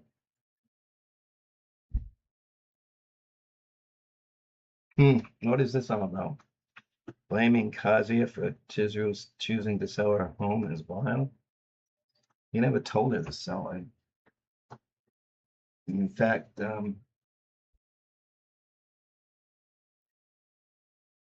he liked it where the home was big and kind of roomy in some spots. He even had a little thought that that could be a place to live with Chizuru. Mm.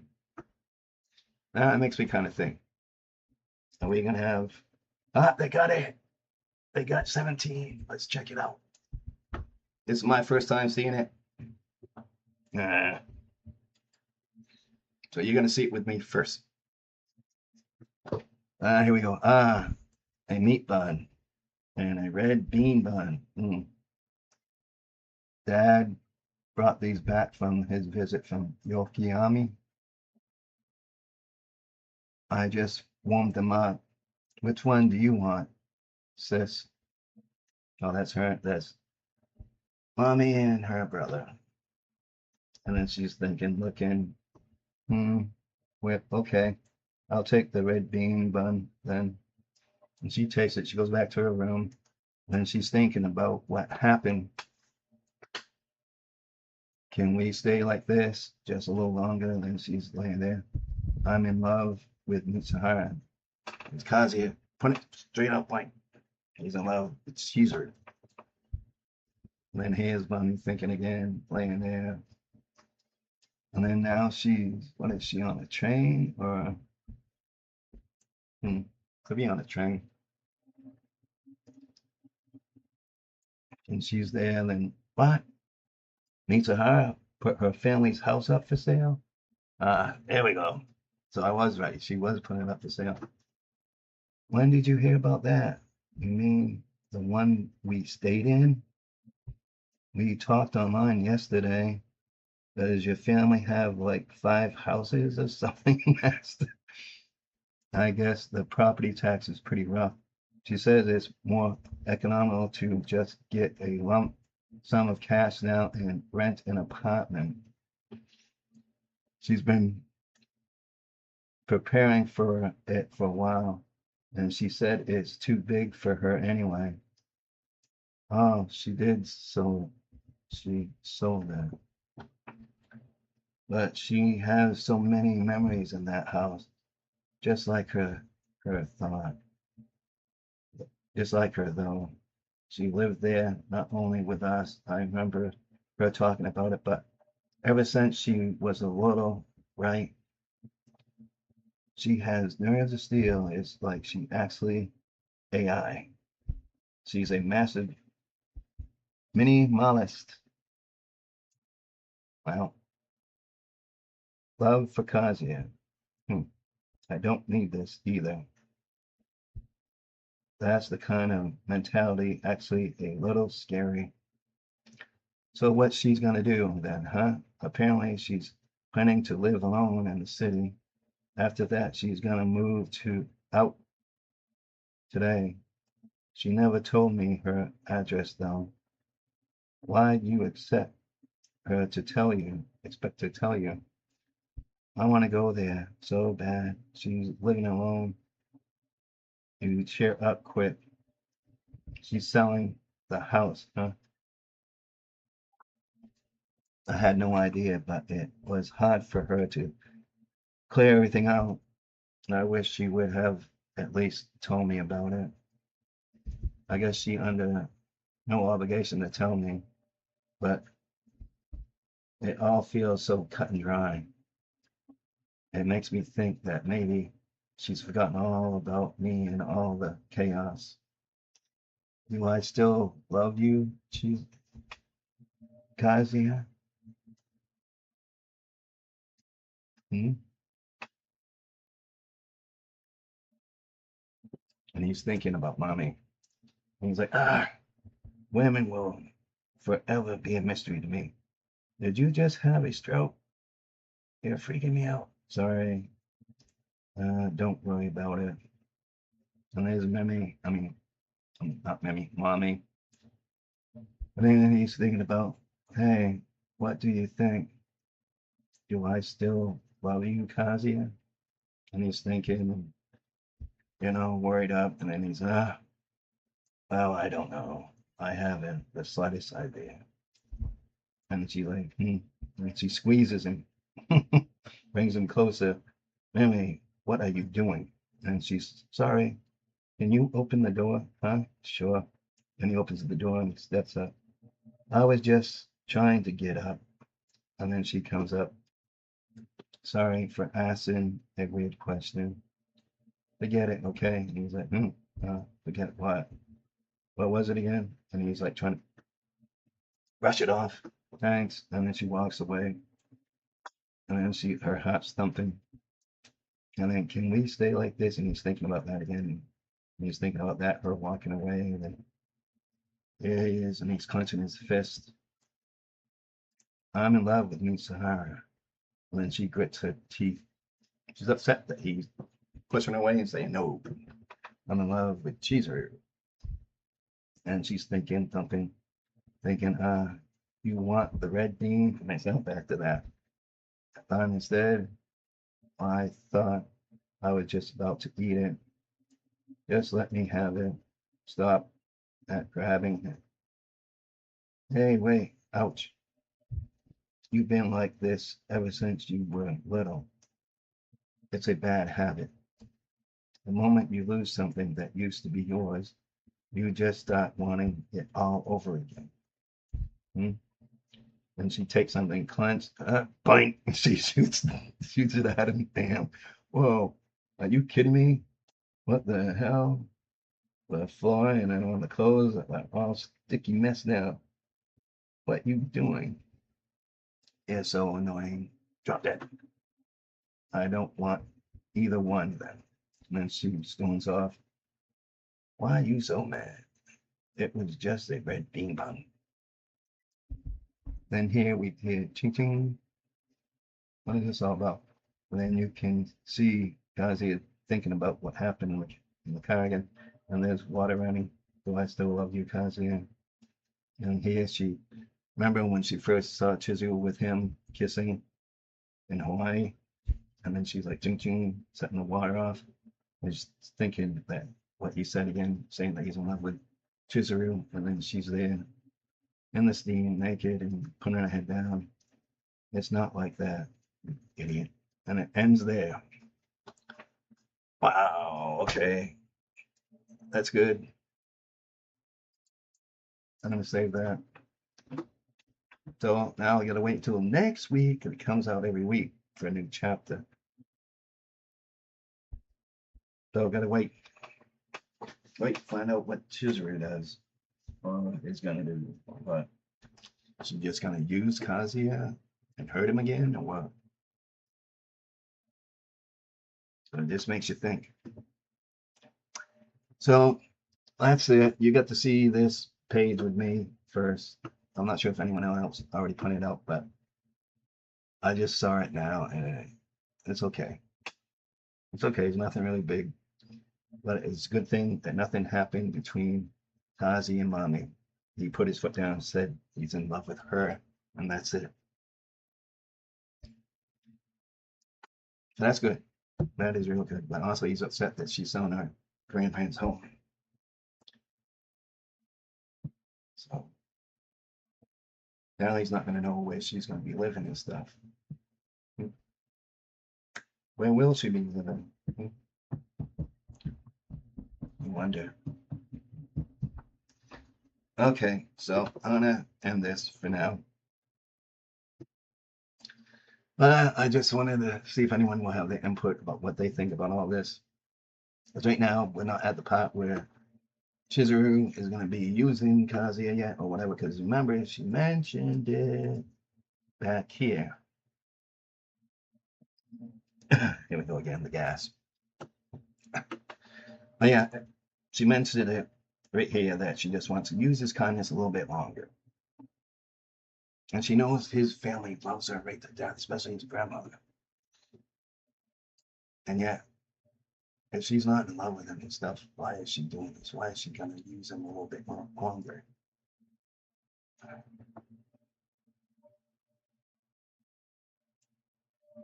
Take advantage of him.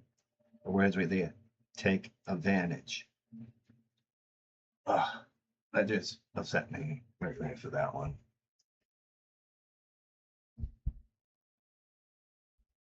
So, anyways, I'm not sure what the artist is gonna do about this. I mean, we have to wait for the next week, next week to find out for the comics here. But I would like to see it on the cartoon. I like to see it go more, for all these chapters and stuff to be in the cartoon. What do you think about it? Okay, for all these chapters here, if you think about it,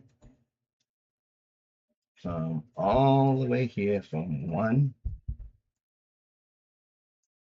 okay, from chapter one, and look, it's in color too. Chapter one is in color to a point, but then after that, it goes to black and white. So chapter one, it goes on, and you think from chapter one to whatever for one episode.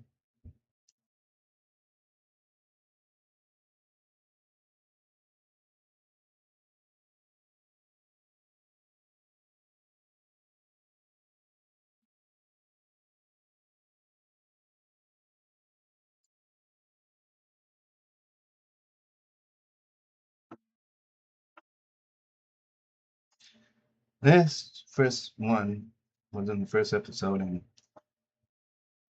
he was on the first date with her as a rental girlfriend, and he introduced her as his girlfriend to his family, to his grandma, to everyone.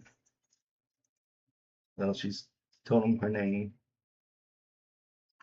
and everything, and it goes on from there. That was episode one. And you got to think this episode right here, this chapter right here, also, it was like, I think it's like two chapters put in for one episode on the cartoon. Let's check out two.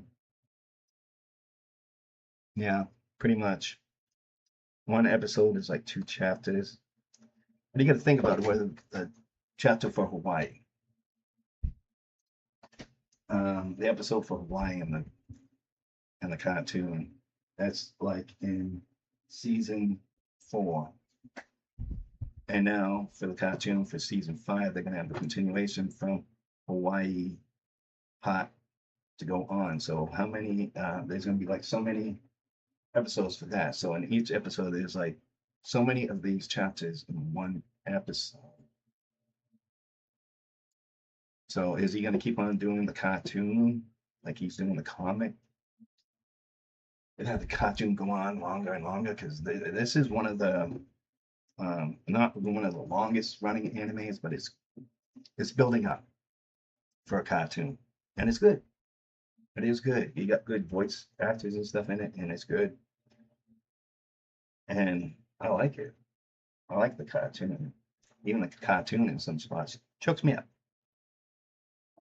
But yeah, I can't take all this emotion from this where the creator, especially when it comes to the comic here and also the cartoon itself, where the creator right now in the comic is twisting things around and kind of just makes me angry.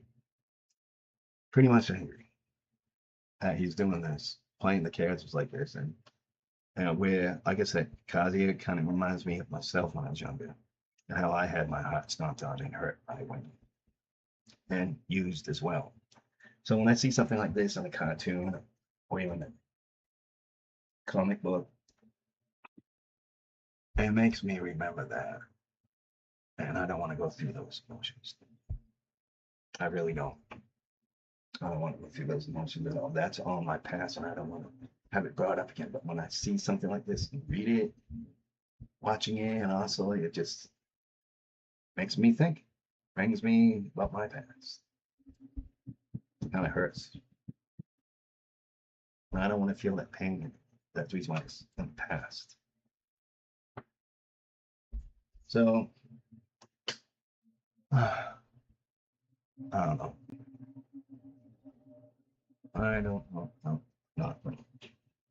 I just hope he doesn't just keep on stringing it along and having it so they don't date at all. She keeps on saying, I do love you, but yet I don't. And nah. I don't want a relationship, but nah. Wham. There's also one thing. Once before she had him come and help her clean things up at her grandmother's place. He was sitting next to her, um, checking out the family photo album. She was showing him her mother's picture and stuff. And then he went to go putting his arm on her shoulder and try to comfort her. But he can tell that she was upset about, her mother's dying and grandma too. So he went to try to put his hand on her shoulder. He was going to and rub her back. But then the earthquake struck. And he was there when he saw the bookshelf starting to, things were falling down off in her. He went and he goes, Mutsa. He goes, Michia. And he goes and gets in between. She, you know, falls down and then he goes over her to protect her from the books and everything falling onto her. So he takes the blow from the books and everything. He goes, ah, and then like that.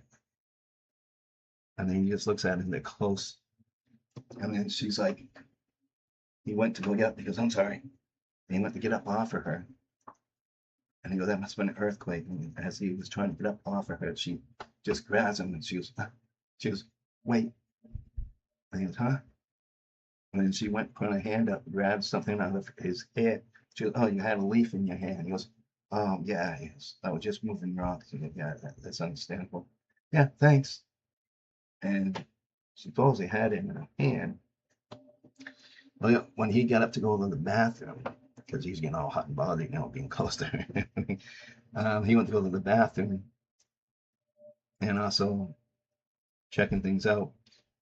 She was laying there on the floor, and then she just had her hand up, and it looked like there might have been a leaf in it, but yet her hand crunched a little bit. But when she opened it, there was nothing there. There wasn't no crumpled up leaf or whatever or anything falling out of the hand because there weren't nothing there. And then she said, "Oh," and she said, "How pathetic." Otherwise, she wanted to be close to her. I think she was going to try to kiss him there. She might have, because Mimi also gave her advice. Kiss him. That's one way to find out. Kiss him. And that was before they moved in together. So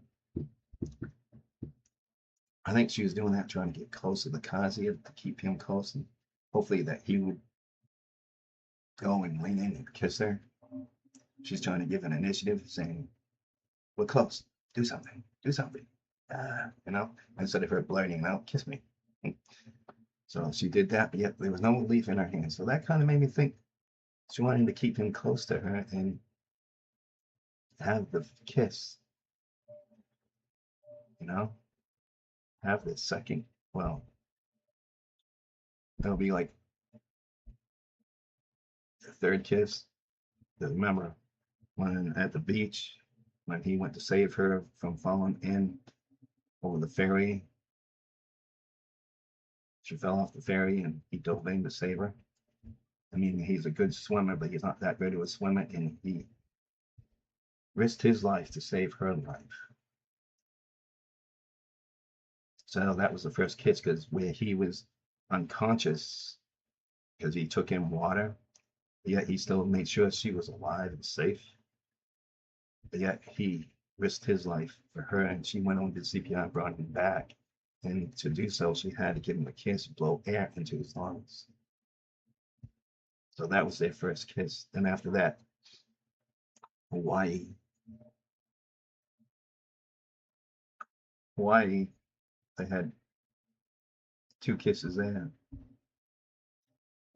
So if they would have kissed at her grandmother's house, that would make three, because she's been thinking about that. She wanted to kiss him again by the scenes of it for that episode. I wish I knew which one it was. Because if you go here and you look at it, we went to go and I saved a lot of the chapters here that I was reading and stuff and getting into. So I can't remember which one it was, but 378. Can't remember.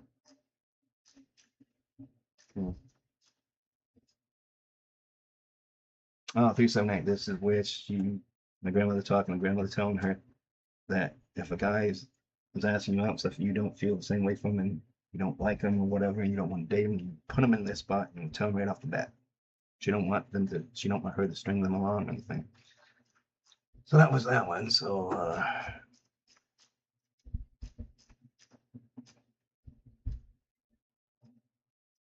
and that's why she did what she did with Kazi and rejected him.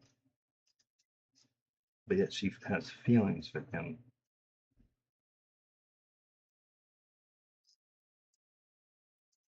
I wish I knew which one it was. Wish I knew which one it was.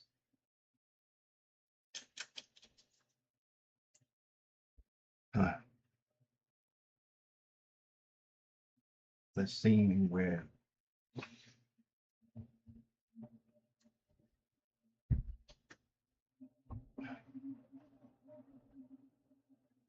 so that's 378, 378 going down.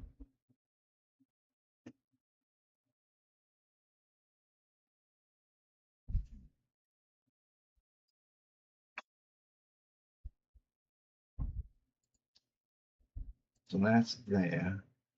She's remembering that.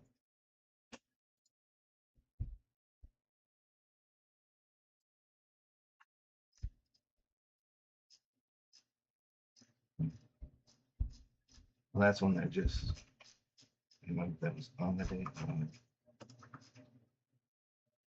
Yeah, that's when they were on the day.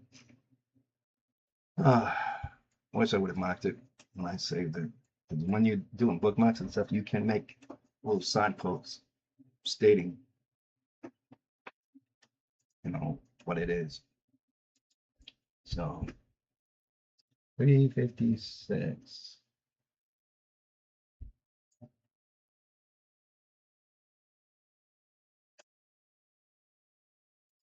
340.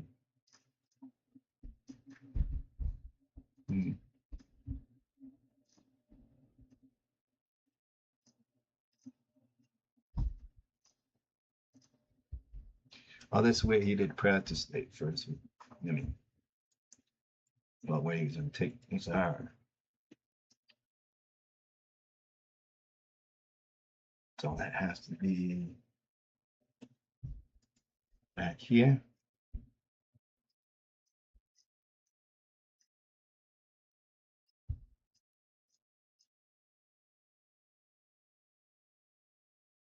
Oh yeah, they were out shopping. Yeah. Jeez.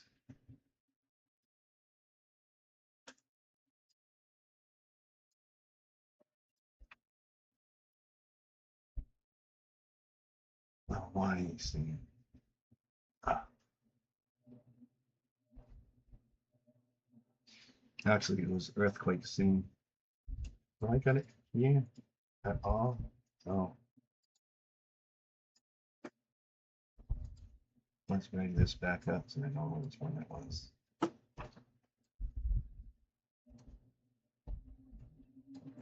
There we go. And that one.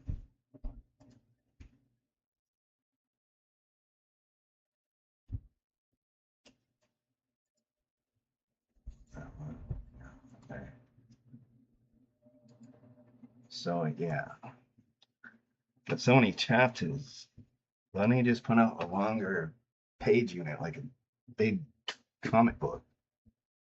You know, I've seen comic books that have a lot of pages. It's good. So we're at 3:30. That means let's try 3:25.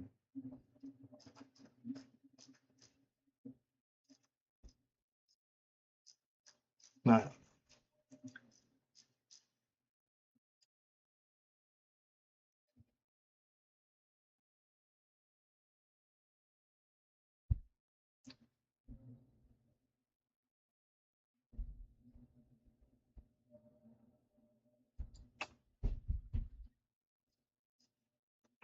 that. Let's save this one.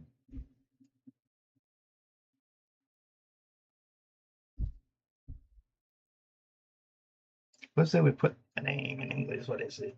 Who is it calling? She said she has plans on the 17th. So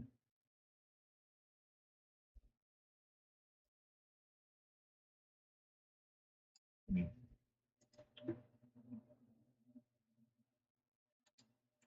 3:20. Oh yeah, this is where they live together. So that's way before then.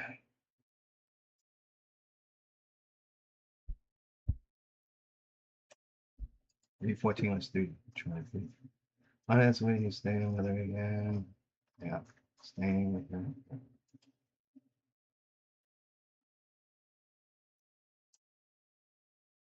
Let's go with 3:10. See what that one is. Well, that's mommy. Uh,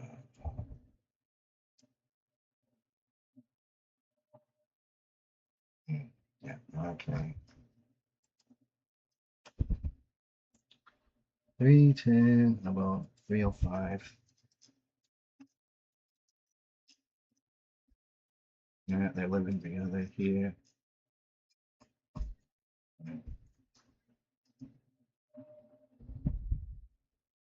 And she talked about her period. And on her period, Kazuya manned up and took care of her. Got her something to eat and everything, to drink, all 9 yards. Even brought, he thought she had a cold or whatever, so he brought like cold medicine and stuff. But yeah, some of that cold medicine kind of helped out with her period, I guess. That was a good one. So yeah, he really did a lot for her. More than most guys would do.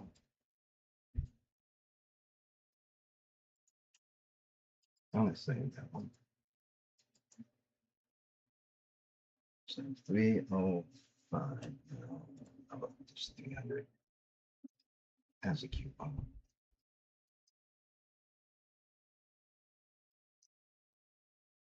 Mm. Yeah, they're still living together there. Okay. So 100, 299. And now he's thinking about stuff.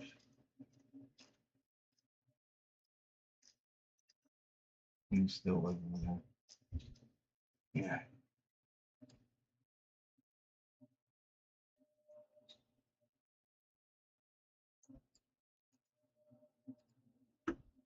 $2.99.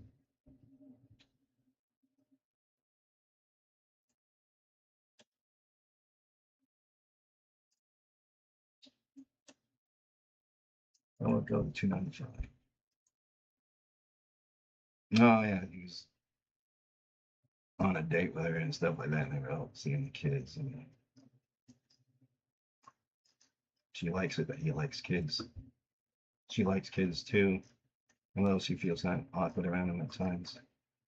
So okay, so I remember that. So that means that has to be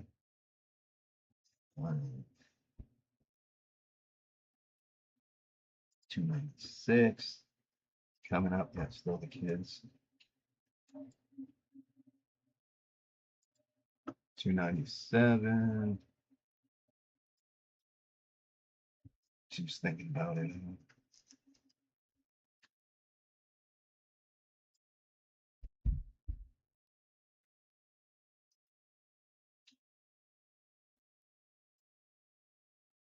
Yeah, they're still.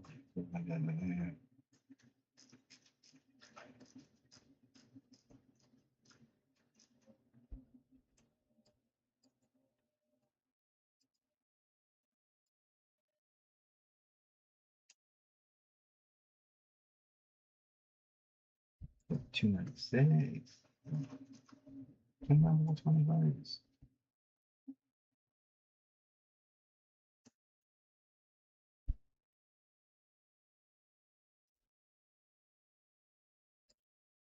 Also, this the back of the old apartment, man.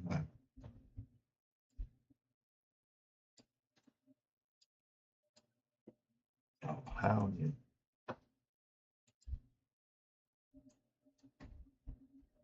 Come on, refresh.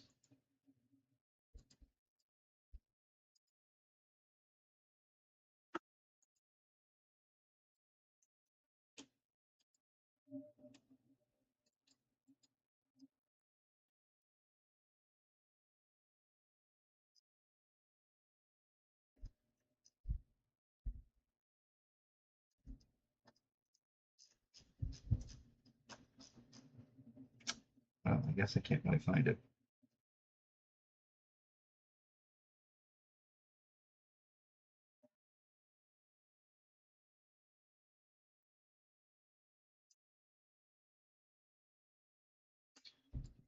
Anyways,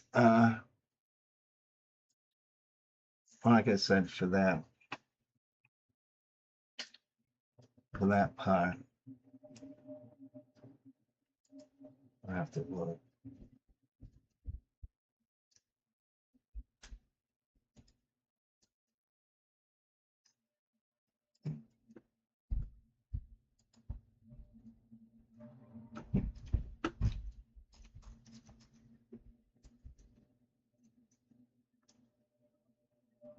But anyways, yeah, there was that part of the comic where the earthquake happened, and that happened before they moved in together. And she was just laying there on the floor after he went put his body above hers to protect her from anything falling on her. That makes twice he's done something to save her from harm. Twice. So I'm not sure where it's at.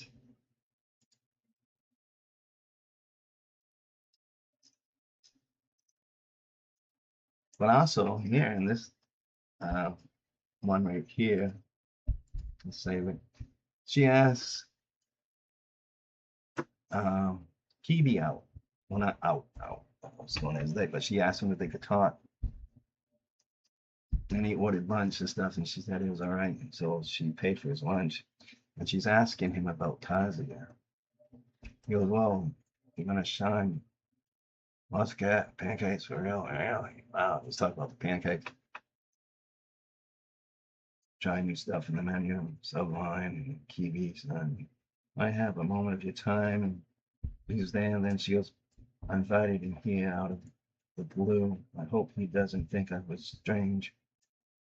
She goes, your coffee is gonna get cold, you know. I'm all right. So she's sipping it, and then I need to learn Clint more about me. She's trying to find out more about Kazi. I see you're still wearing that look at school, huh? Yeah. You already told your friends, yeah? Pretty much all us two at school. I don't think you gotta disguise yourself anymore. It's like, oh, yeah, but it would be strange for me to suddenly change my appearance. So I thought I should stay like this until graduation. Yeah, you only got a year left. Well, I guess I can get on board with that idea. That reminds me, should I apologize first for lying to him? And she goes, I'm sorry. No, no need. Huh? We're trying to apologize. I already heard it like 7 billion times. I'm sick of hearing it. A certain guy with bleached hair already told me not to hold anything against you. Hmm. I mean, when she's thinking about when they first talked on the beach. I mean, he's not a bad guy. And she's thinking he's the right person to ask. Hmm, Kiwi, in your opinion, what kind of person do you think Kazuya is? Huh? What kind of question is that? You two get in another fight or something? Not exactly. Sorry. I know it's sudden, but there's so much that I can't tell him. I don't know what to say. There's something happened again. Mm. I said I'd kill him if you guys ever split. But I know you two start from a complicated situation. You are both adults, so there's no telling what happened, if I'm being honest. Mm. But yeah, it's for what kind of guy he is. I've been stuck with him all my life. So I get the feeling that you expect me to sing his praises. Uh, but to be honest, he's nothing special. Huh? He's stupid. He's not good looking. He's not actually in the good shape. He's poor as dirt. And he's a total wimp. Did I mention he's stupid? No matter how I look at it, he just has no business being with a girl like you. Well, to put it another way, he cares about you more than anything else in the world. That's the kind of guy he is. Is happiness found in being loved, or is it found in loving someone? It's a boring question, even though it drinks. A lot's happened, but at the end of the day, he'll make you happy. Nothing changed my mind about that. What? What? I even got strawberry pancakes. Uh, is that all you wanted? Did I even help? Yes. Mm, really? You don't mind? I'm one who asked you here, so seriously, what am I doing? Now I'm even bothering Kiwi about this. I need to find an answer already.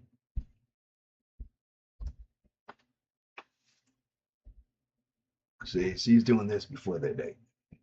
Sorry for the deep voice. She's doing this before they date. Then I got one question for you. Huh? Do you love Kazuya? Huh? Mm, mm. No, no. I suppose to say And then she's thinking, am I supposed to say yes here without any hesitation? Do you like him? Do you like that person? But you think about when um, Sumi was at her place there to give respects about her grandmother. And then she brought cake and it was Chizuru's birthday. And she's confiding in Sumi, and Sumi's asking her about it. Um, Undoubtedly feeling something for him. Yubi-san gave me his honest answer. I need to be more honest too. How do I respond? I love him.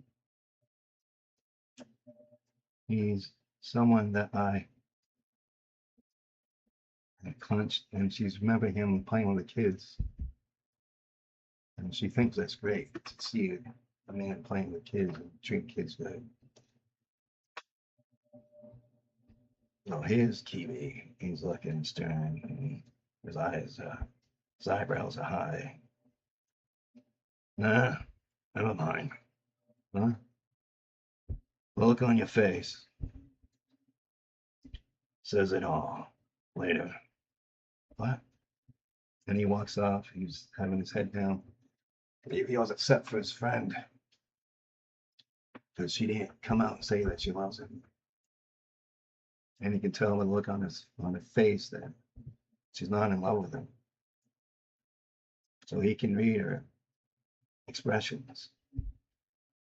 That's why he said, never mind. The look on your face says it all.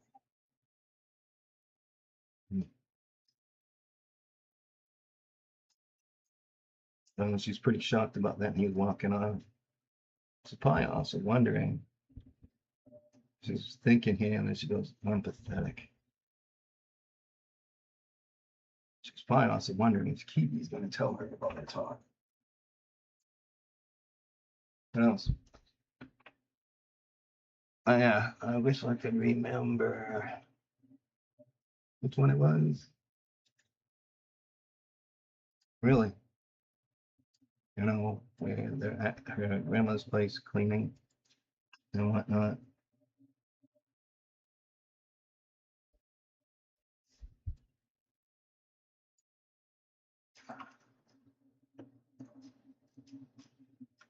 Not that's them still there. So.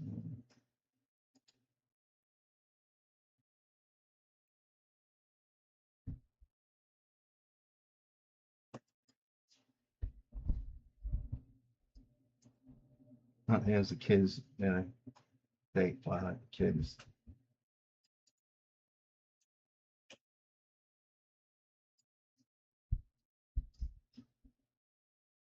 This one's that one. If he's remembering that.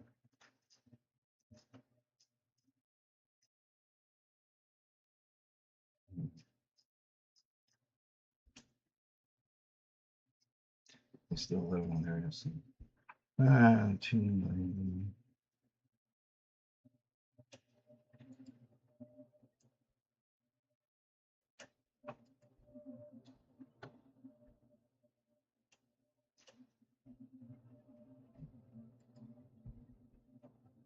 There's kids. 92.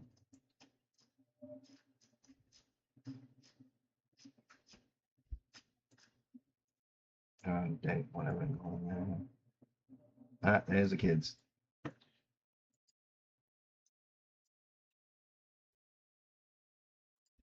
290.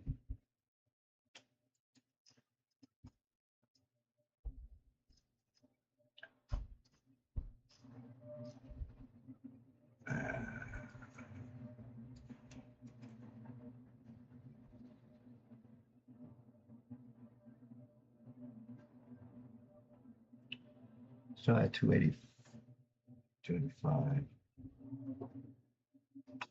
Yeah, it's still low.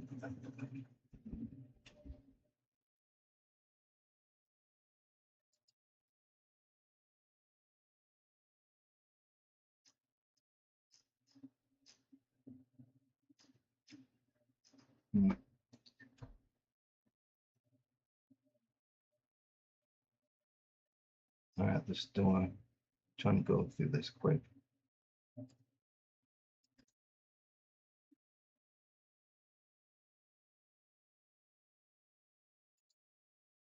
Oh, I think we got it. Yeah, okay, this is it.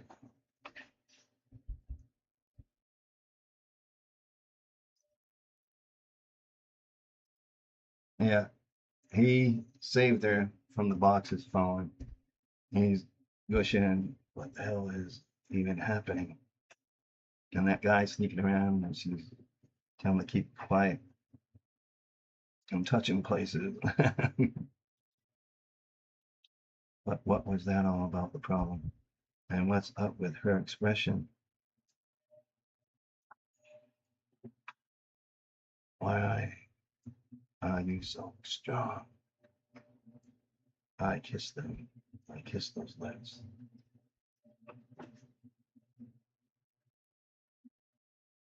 And he's thinking back at Hawaii. It is, stay down. And he's got him sweating. Uh, and he's trying not to topple on her. That's why he's so hard. And then after that, I'm sorry. There's nothing I can do about this. And this isn't good. She's grossed out. And, I'm fine. She goes, and then my sweat dripping down on her skin. And no wonder she's grossed out. He's thinking that she's grossed out and everything. It's over. It's all over. Also, one more thing. I'm sorry, but my hand won't hold. And she's like, it's fine. Huh? It's fine. You can lean on me. And then he goes, sorry, for real. I'm sorry. And then he starts to lean on her and they get closer. And then he like poof.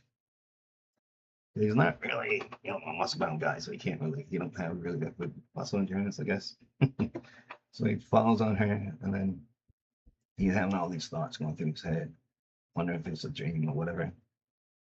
And then after that, he keeps on thinking about the kiss from Hawaii, and then I'm such an idiot. And after that, thump, and his head is like, boom, right next to a boob. And that thump, thump, thump, thump, thump, thump. Both their hearts are racing. He's hard. And after that point, said, like, let's say it. Yeah, let's see. So it'll be 276. Are we going to continue on to this? So I ask you to wait just a little longer. There isn't a word for what she felt. That's what she was saying. I want to see them for what they are. And then here, thump, thump, thump, thump, thump. Both the heart's racing. And he's thinking he's a her, and he's thinking this. Like thump, thump, thump. But still, then after that, he can't. And he's thinking, I can hear something. I'm sure it's inside his soft chest. The sound of a heart thumping rapid. A neighbor is about to catch us here. And they're all nervous. And then after that, it's my doing. And then he's getting all worried about it.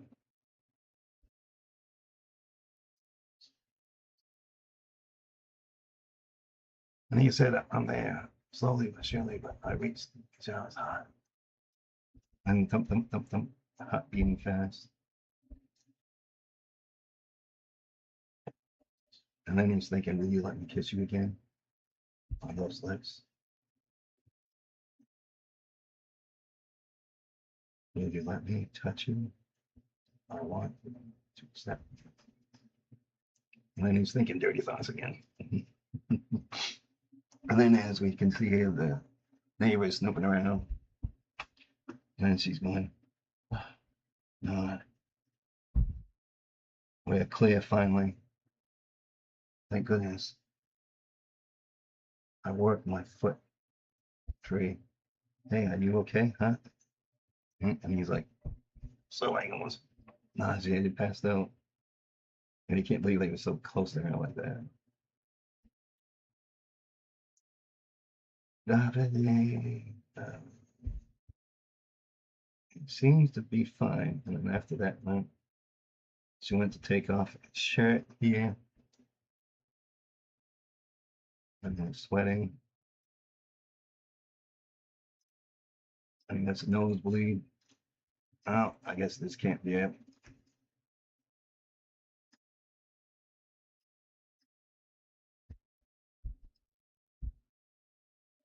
Thought it was. No, it's not. Yeah, because they're still living together there. So yeah, it's way before they go together. Oh, 7, 2, 7, 6, 5, 7, 4. Let's go to 270.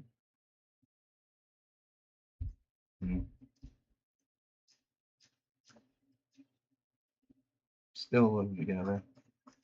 Ah, oh, man, that one was so long.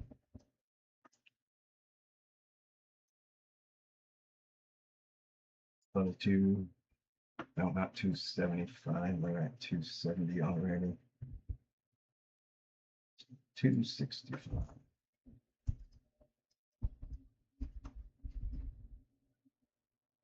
Still living together. Ah.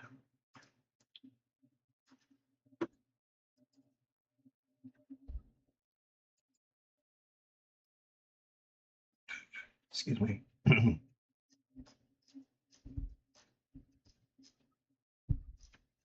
Well,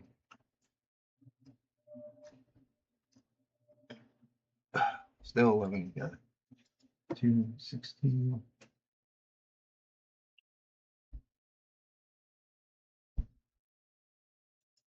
258.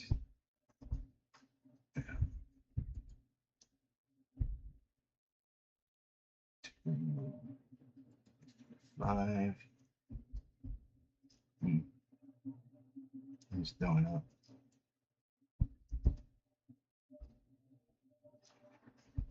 Oh, yeah. Okay, we're getting there.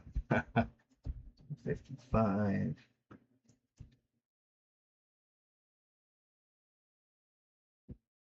252 maybe.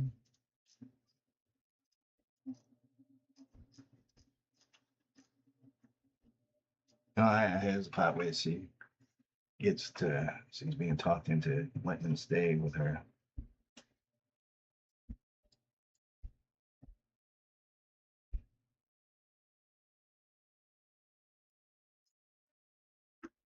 We're getting there. 52. 250. And there's his grandmother. And I could stand there for a couple nights. 50.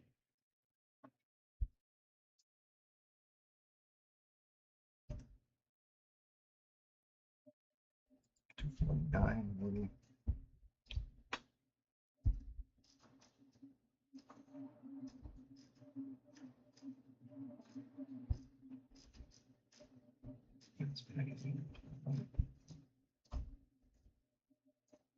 This is where they found out that they were being evacuated.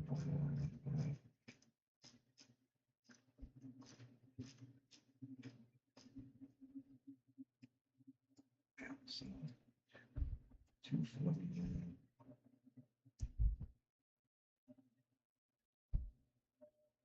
248. Ah, here we go.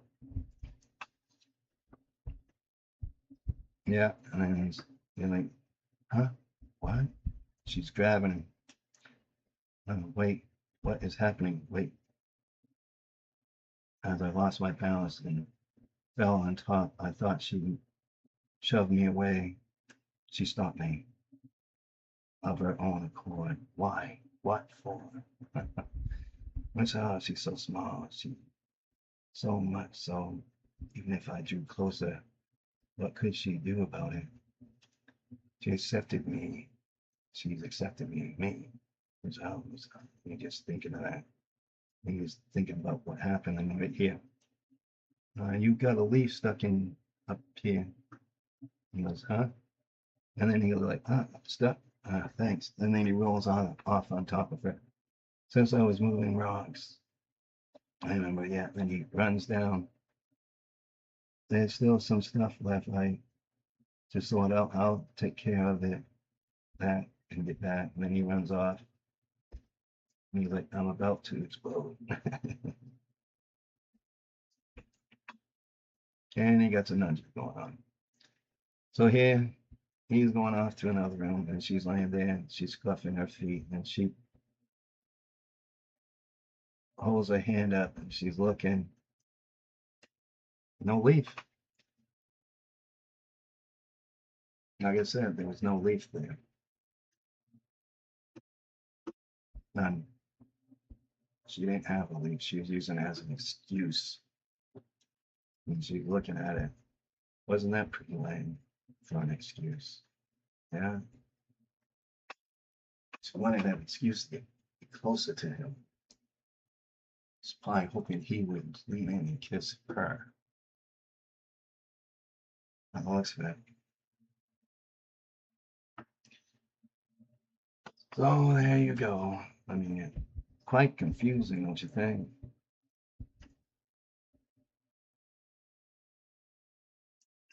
Very confusing.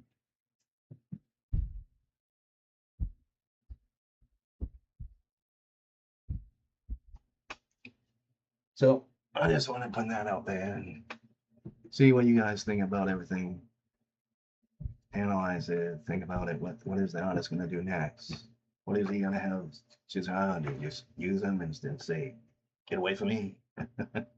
Or what? And also, where is she going to be right now? Where is she going to be moving to? Hmm?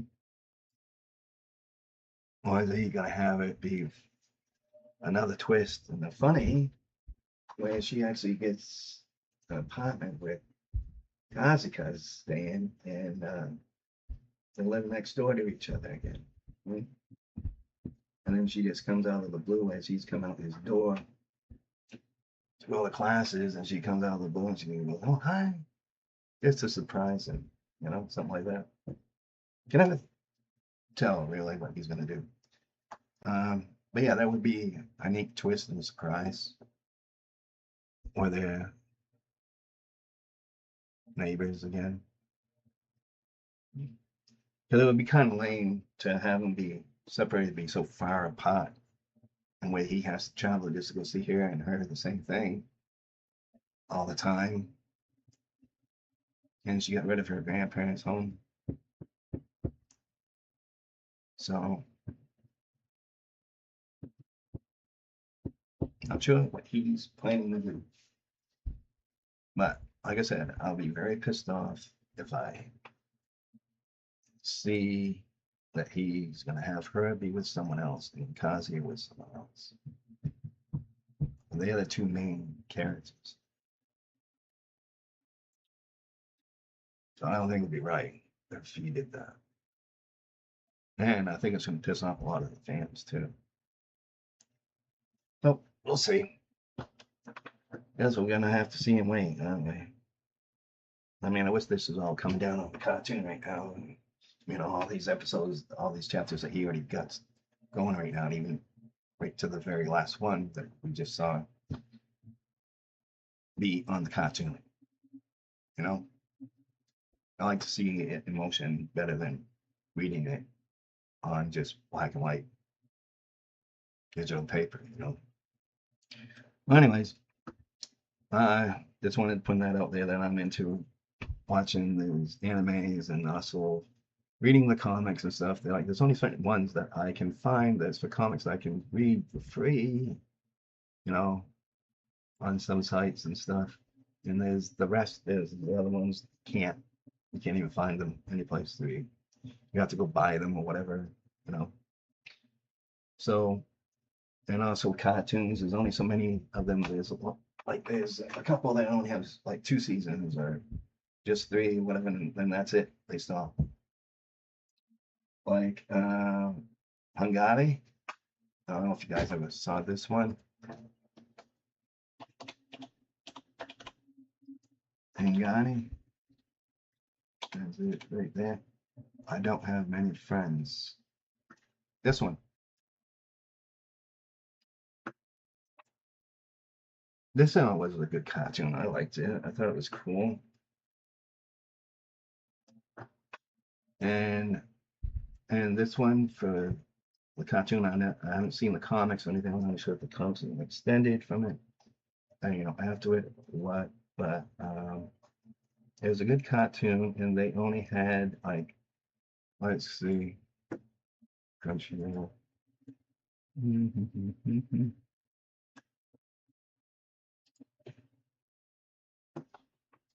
Like I like this one too, Rise of the Shield Hero season 4. I'm waiting for season 5. I can't wait to see season 5. Really, can't.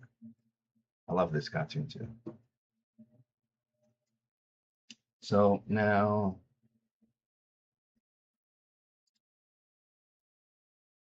watch list. Go to my watch list right here. Hungary. I guess that's how you pronounce it. Something went wrong. Yeah, my browser don't support to run the videos. Sounds up. Yeah, I can't even see the episode. What's the hell is going on here? I had to click that link. They gotta fix this website.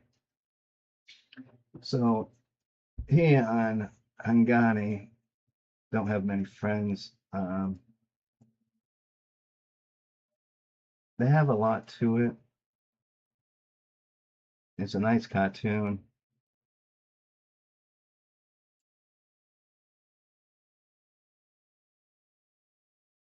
And I don't understand why it's not showing the rest for like the other season, because there's like 2 seasons to this.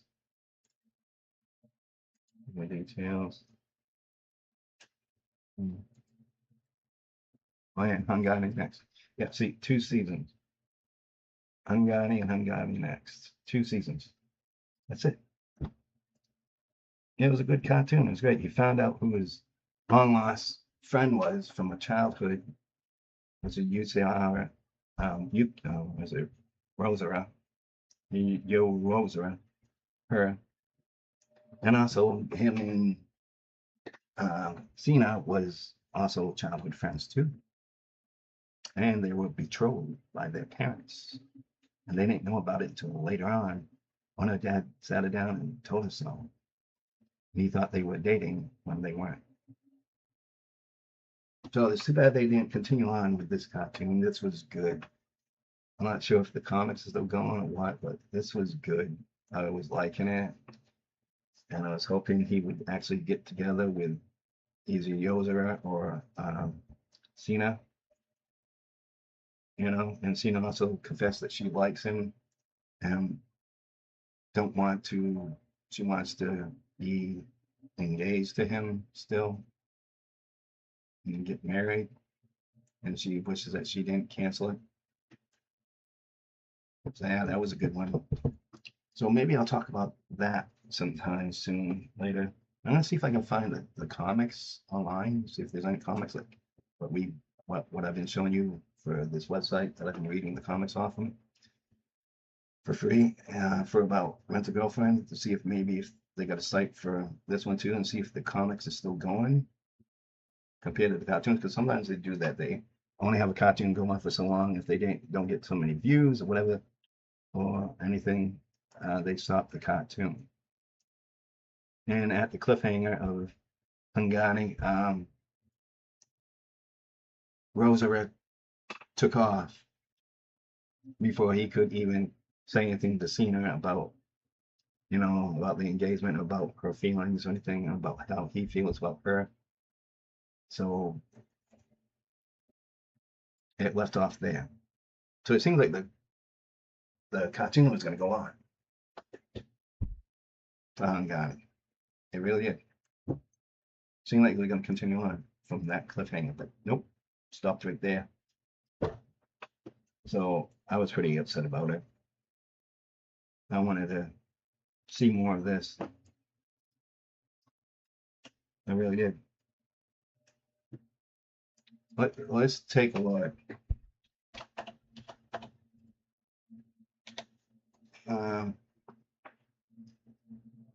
Hangane sort for Roku wa Tomachi ga Zakanani. is a Japanese series about social awkward teens forming a club to make friends. Um, Pushed by Media Factory, the 11 volumes released from 2009 to 2015. The story has been adapted into multiple manga series, a 12-part episode anime in 2011, a second season next in 2013, while in 2012 a live action film. Yeah, but I don't think it's gone any further. Hmm. So I'm not sure if we're gonna see any more about this. So yeah, this was the cartoon was out in 2011 and 2013, and now it is 2026. So I don't think that's gonna be going on any further, or if there's even any comics for it. They said the comics had 11 volumes, so I'm not sure how much was in the comics compared to the cartoon. I never really saw the comics. Now let's see, can we find comic? Is there a place where we can read the comics without buying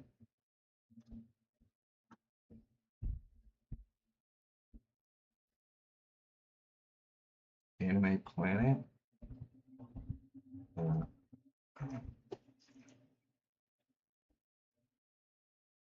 hmm, I don't know. Archive.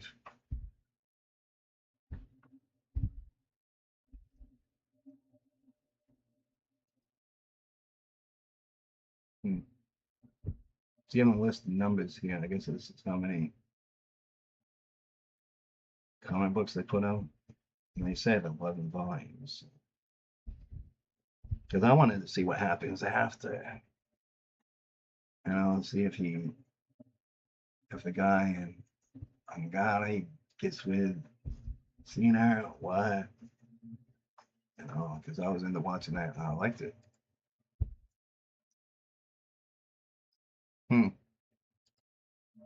I don't know. I don't know where I could find. I mean, they got it first volume on here, but the thing is, on Amazon and stuff, they're not going to tell you too much about it. You know, about the whole script or anything like that. You got volume one and everything, and how many volumes is there really? So yeah, I never was into really watching anime when I was younger, not too much, but when I got older, I was looking for something new to watch, you know, for streaming and stuff, and that's when I came across Rise of the Shield Hero, and also what was it? What was the other one? There was another one I started to watch on Hulu, and also it's on Hulu, and also it's on um, Netflix. Oh, I can't remember what the name of it was right now.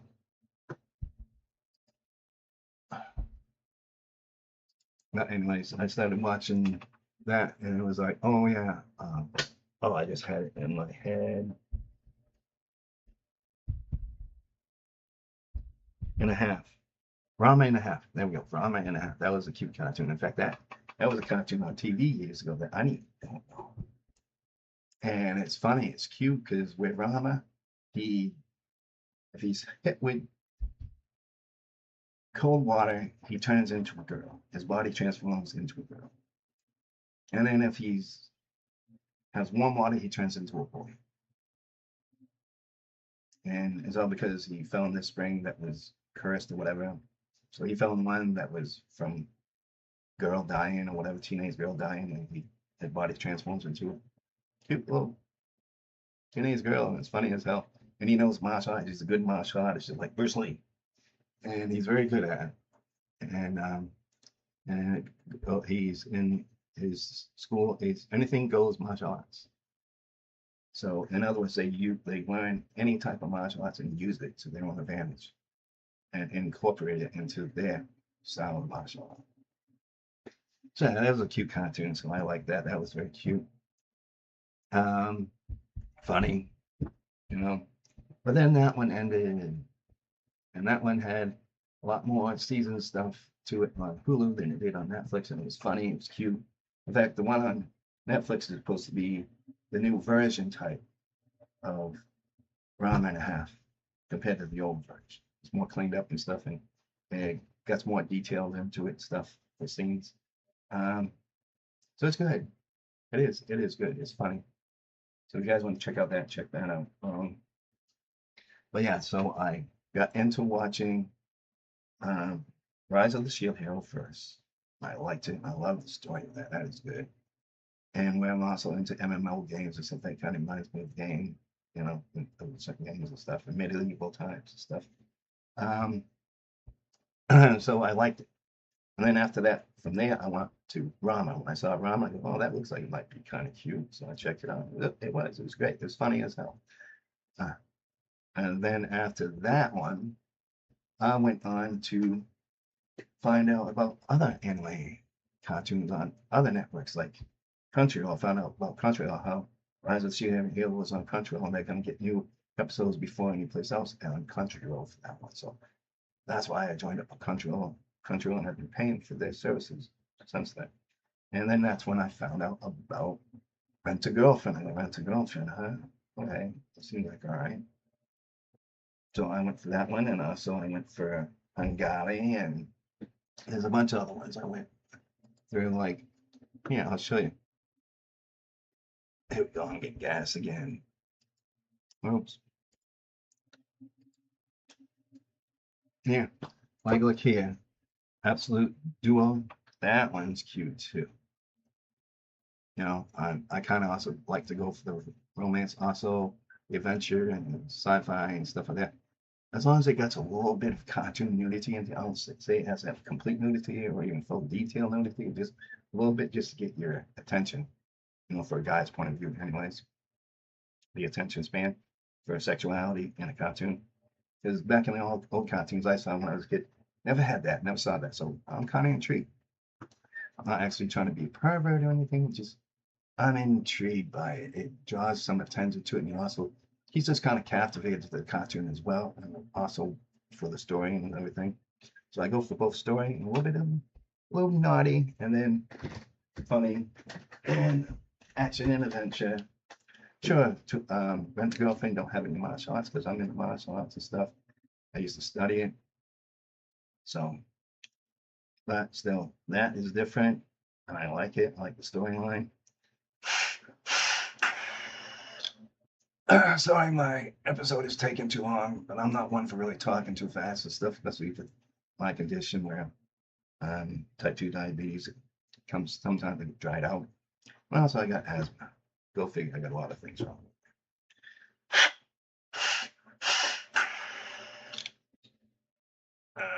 So just a moment ago when I was talking to you, you might have heard it, you wheezing a little bit, as I got asthma.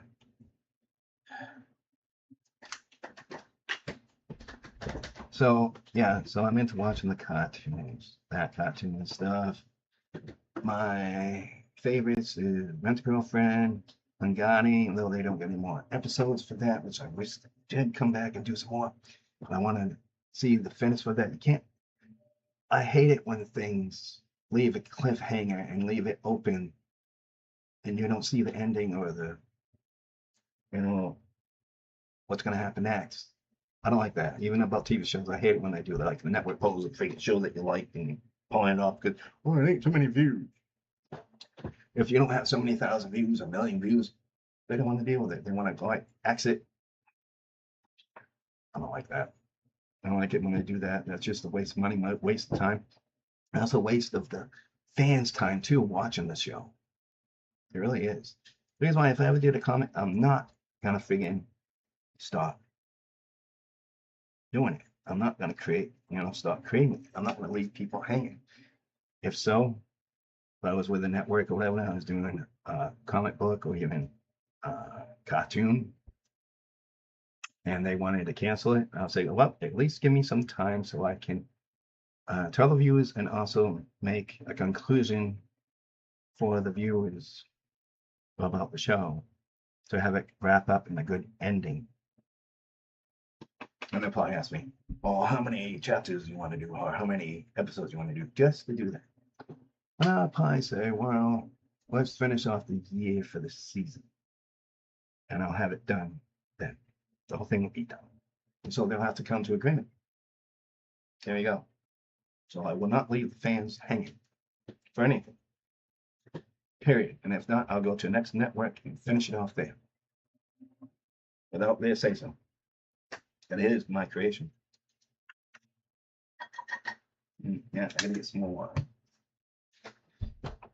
So yeah, I like them. I'm really starting to get into them. I mean, I watched a few things when I was younger, like Ultron, and there's a couple others like, well, Masters Universe and He-Man. I don't think that was really an anime, but it's a cartoon anyway, American cartoon. And it was good. I liked it. I like that stuff. So yeah, I do like cartoons, even as an adult. I love them. I love comics. I love superheroes. Love that stuff. But even the superheroes and the comic books can have good literature, good reading, and a good story. So here, I haven't really watched that one yet, anything, or this one. Those are new that I added on to my list. So I might be watching them later.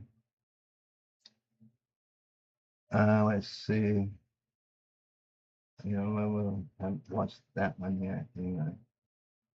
I'll show you the ones I watched. Love Monster I started to watch, so I haven't really got into it fully. Fuka, that was good. That was a good one. And they concluded at the end where Fuka, the new female singer, gets together with the boy of that she met and everything. She has fallen in love with him and she didn't realize it was love, but then she found out it was, and she was avoiding him. At the end, she even went and took a solo gig because they started the band. It was all because of her. They started a band, and she went and took a solo gig, a solo contract without the band, without the guy that she was in love with. And then he went chasing after her to get it back in the band and get the band back together. And they had a gig coming back up and he got her back. He literally got her back and he told her that he was in love with her. And she told him the same thing. And then, yeah, she went back with him, went back with the band. And then after that, they had all these brief things in the cartoons showing that her single contract got torn up and that guy that signed her before for just a single, he had a new contract and he put it in front of her for the whole band. So it ended there. Ended for that. So that was good. They did wrap it up, but yeah, I wished for more episodes for that one because it was very good. And even though I don't actually understand Japanese words or anything, I like the music that they had going. So it was good music. I liked it. I wish I knew how to speak Japanese and write Japanese and stuff, but I don't. And if I could understand it, the songs and the words and stuff that I enjoy being involved, but I don't.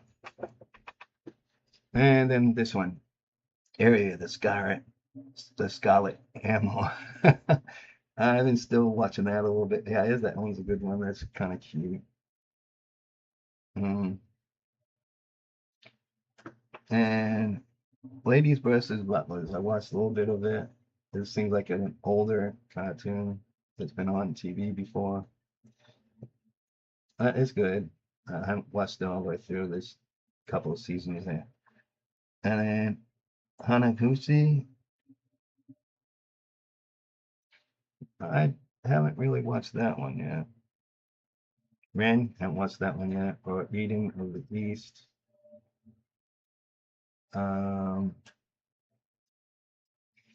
There's a couple of these I haven't watched yet. Bravo has a lot of seasons. So I watched it a little bit. Then it's different. It seems like it's an older cartoon from when it was on TV before. So Um, so it's all right.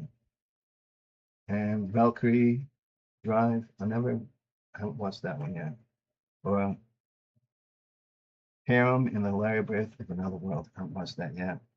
Or The Banshee One here yet.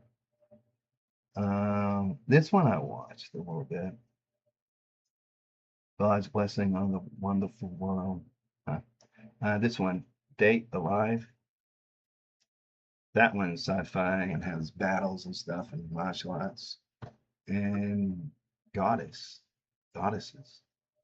And there's this one guy, he goes around and he's part of this network that his stepsister's part of.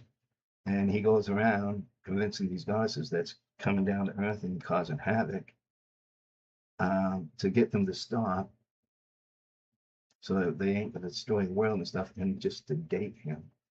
And they fall in love with him. So it's kind of cute. It really is. It really is cute. And it's funny. That one had so many seasons to it and it got wrapped up. So yeah, that was a good one. So I didn't have more of it. Uh, my my dress up little darling, that's about a cosplayer, and she wants this young um, Japanese guy to that's a seamstress to help her make her costumes and stuff, and she starts to fall for him and he's starting to fall for her, but yet they ended it, so I don't think there's going to be any more seasons to it. But yeah, it was good. It was good. Let's see these other ones here. Please Twins. I started to watch that, but it seems like it's an older cartoon, so I kind of stopped. Let's see. I haven't watched these yet. Said Trist, I watched that, and that just seems kind of just gay. And I'm not really into gay stuff. Sorry. It's about two women, young teenage women that are lesbians, and they get together. And they're more or less like stepsisters. So, and 100 Girlfriends, I watched that. That was funny. I wish they continue on that one too, because there's more to come. Hopefully they do that one.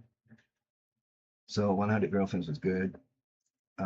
Tales of the Wedding Rings. I saw that before I saw um,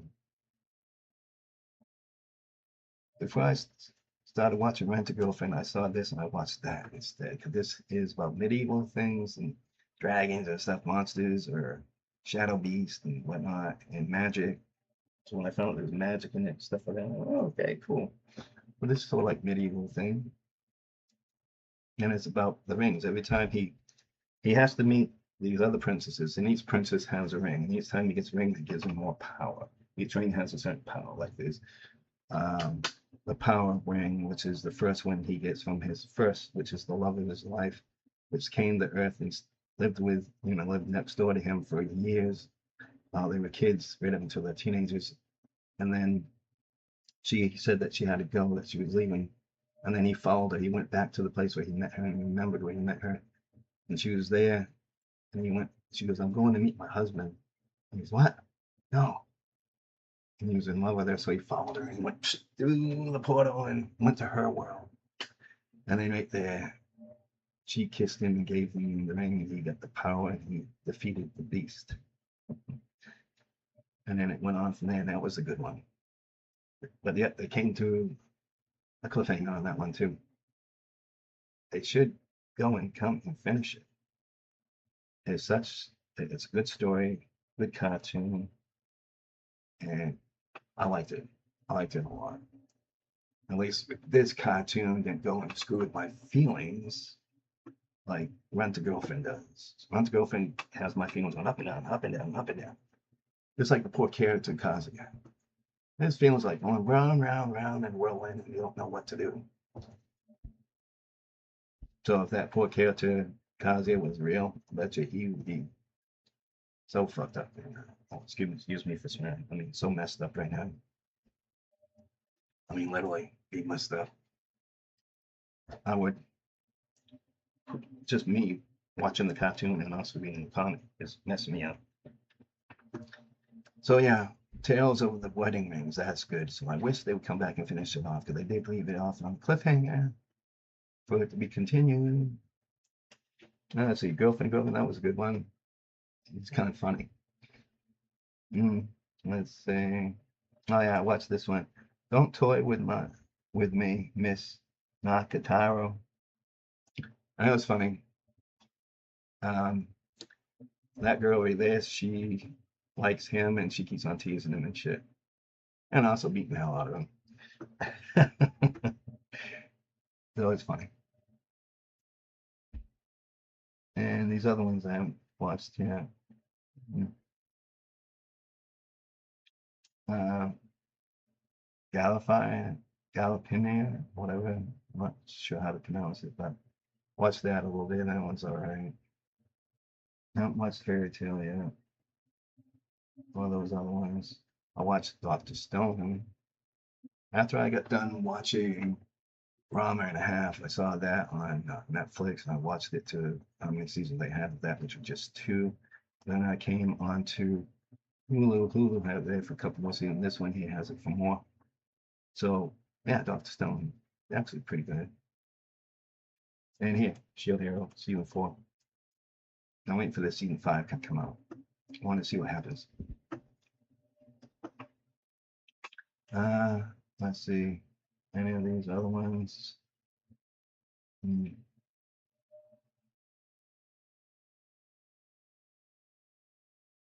No, I don't really watch them, but yeah, Dragon Ball Z. I remember back in what was it, 80s and 90s, I watched that. Yeah, I remember watching that. So yeah, I like Dragon Ball. And then when I found out they had a movie about Dragon Ball Z, I watched it. It was good. Wasn't quite like the cartoon, but it was good. It was different. Mm, yeah, so mm, yeah, that's about it. The rest of these I haven't really watched yet. So, um, if they had Rama and a half on here, I guess I would have that on my list. Let's see.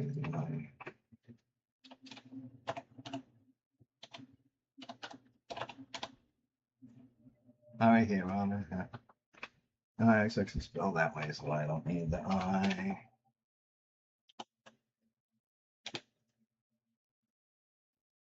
Uh, and 2 pounds either.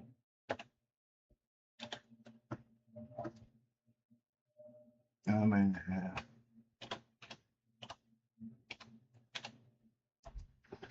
half. So I'm not sure if that's on Crunchyroll or it's on Tubi.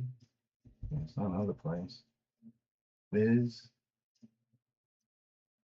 It's on Netflix. Definitely, that's the new version of it. Mm. Let me think. I'll copy this and I'll go back to Crunchyroll and see if I can find it.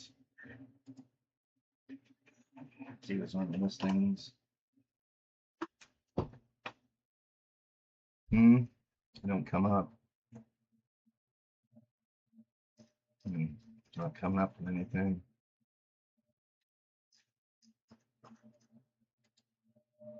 Let's take that out, that out, that out. Anyways, I was using that for some type of search too, and I don't need it. Oh,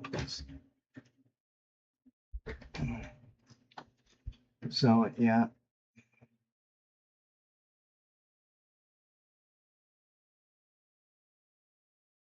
No, no, I'm on here.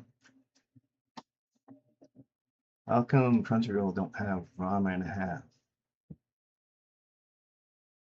It's kind of weird. They have all kinds of other anime and stuff like that, and they don't have Rama. That kind of makes me sad.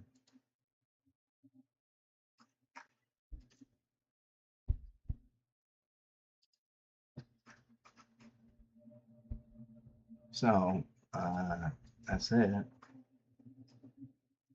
that's it for my post for today. I just wanted to show you that, and no, we have a nude. There's someone on Instagram making a post here with, I guess, bathing suit and underwear. I don't know. See all that stuff. So, and that's something else. I don't know. I get these posts posted on Instagram just like that. I'm like, oh my god! And there was something else before that was being posted, and I had to block it, and it was really disgusting. It was a he/she with a bulge, so I blocked it.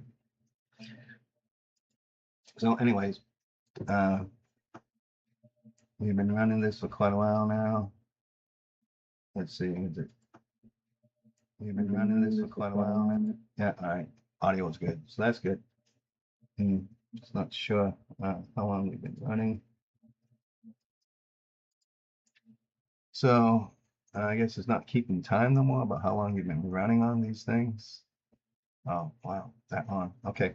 Well, I hope you liked the video, so I'm going to end it now. I've been on here too long, so have a good one.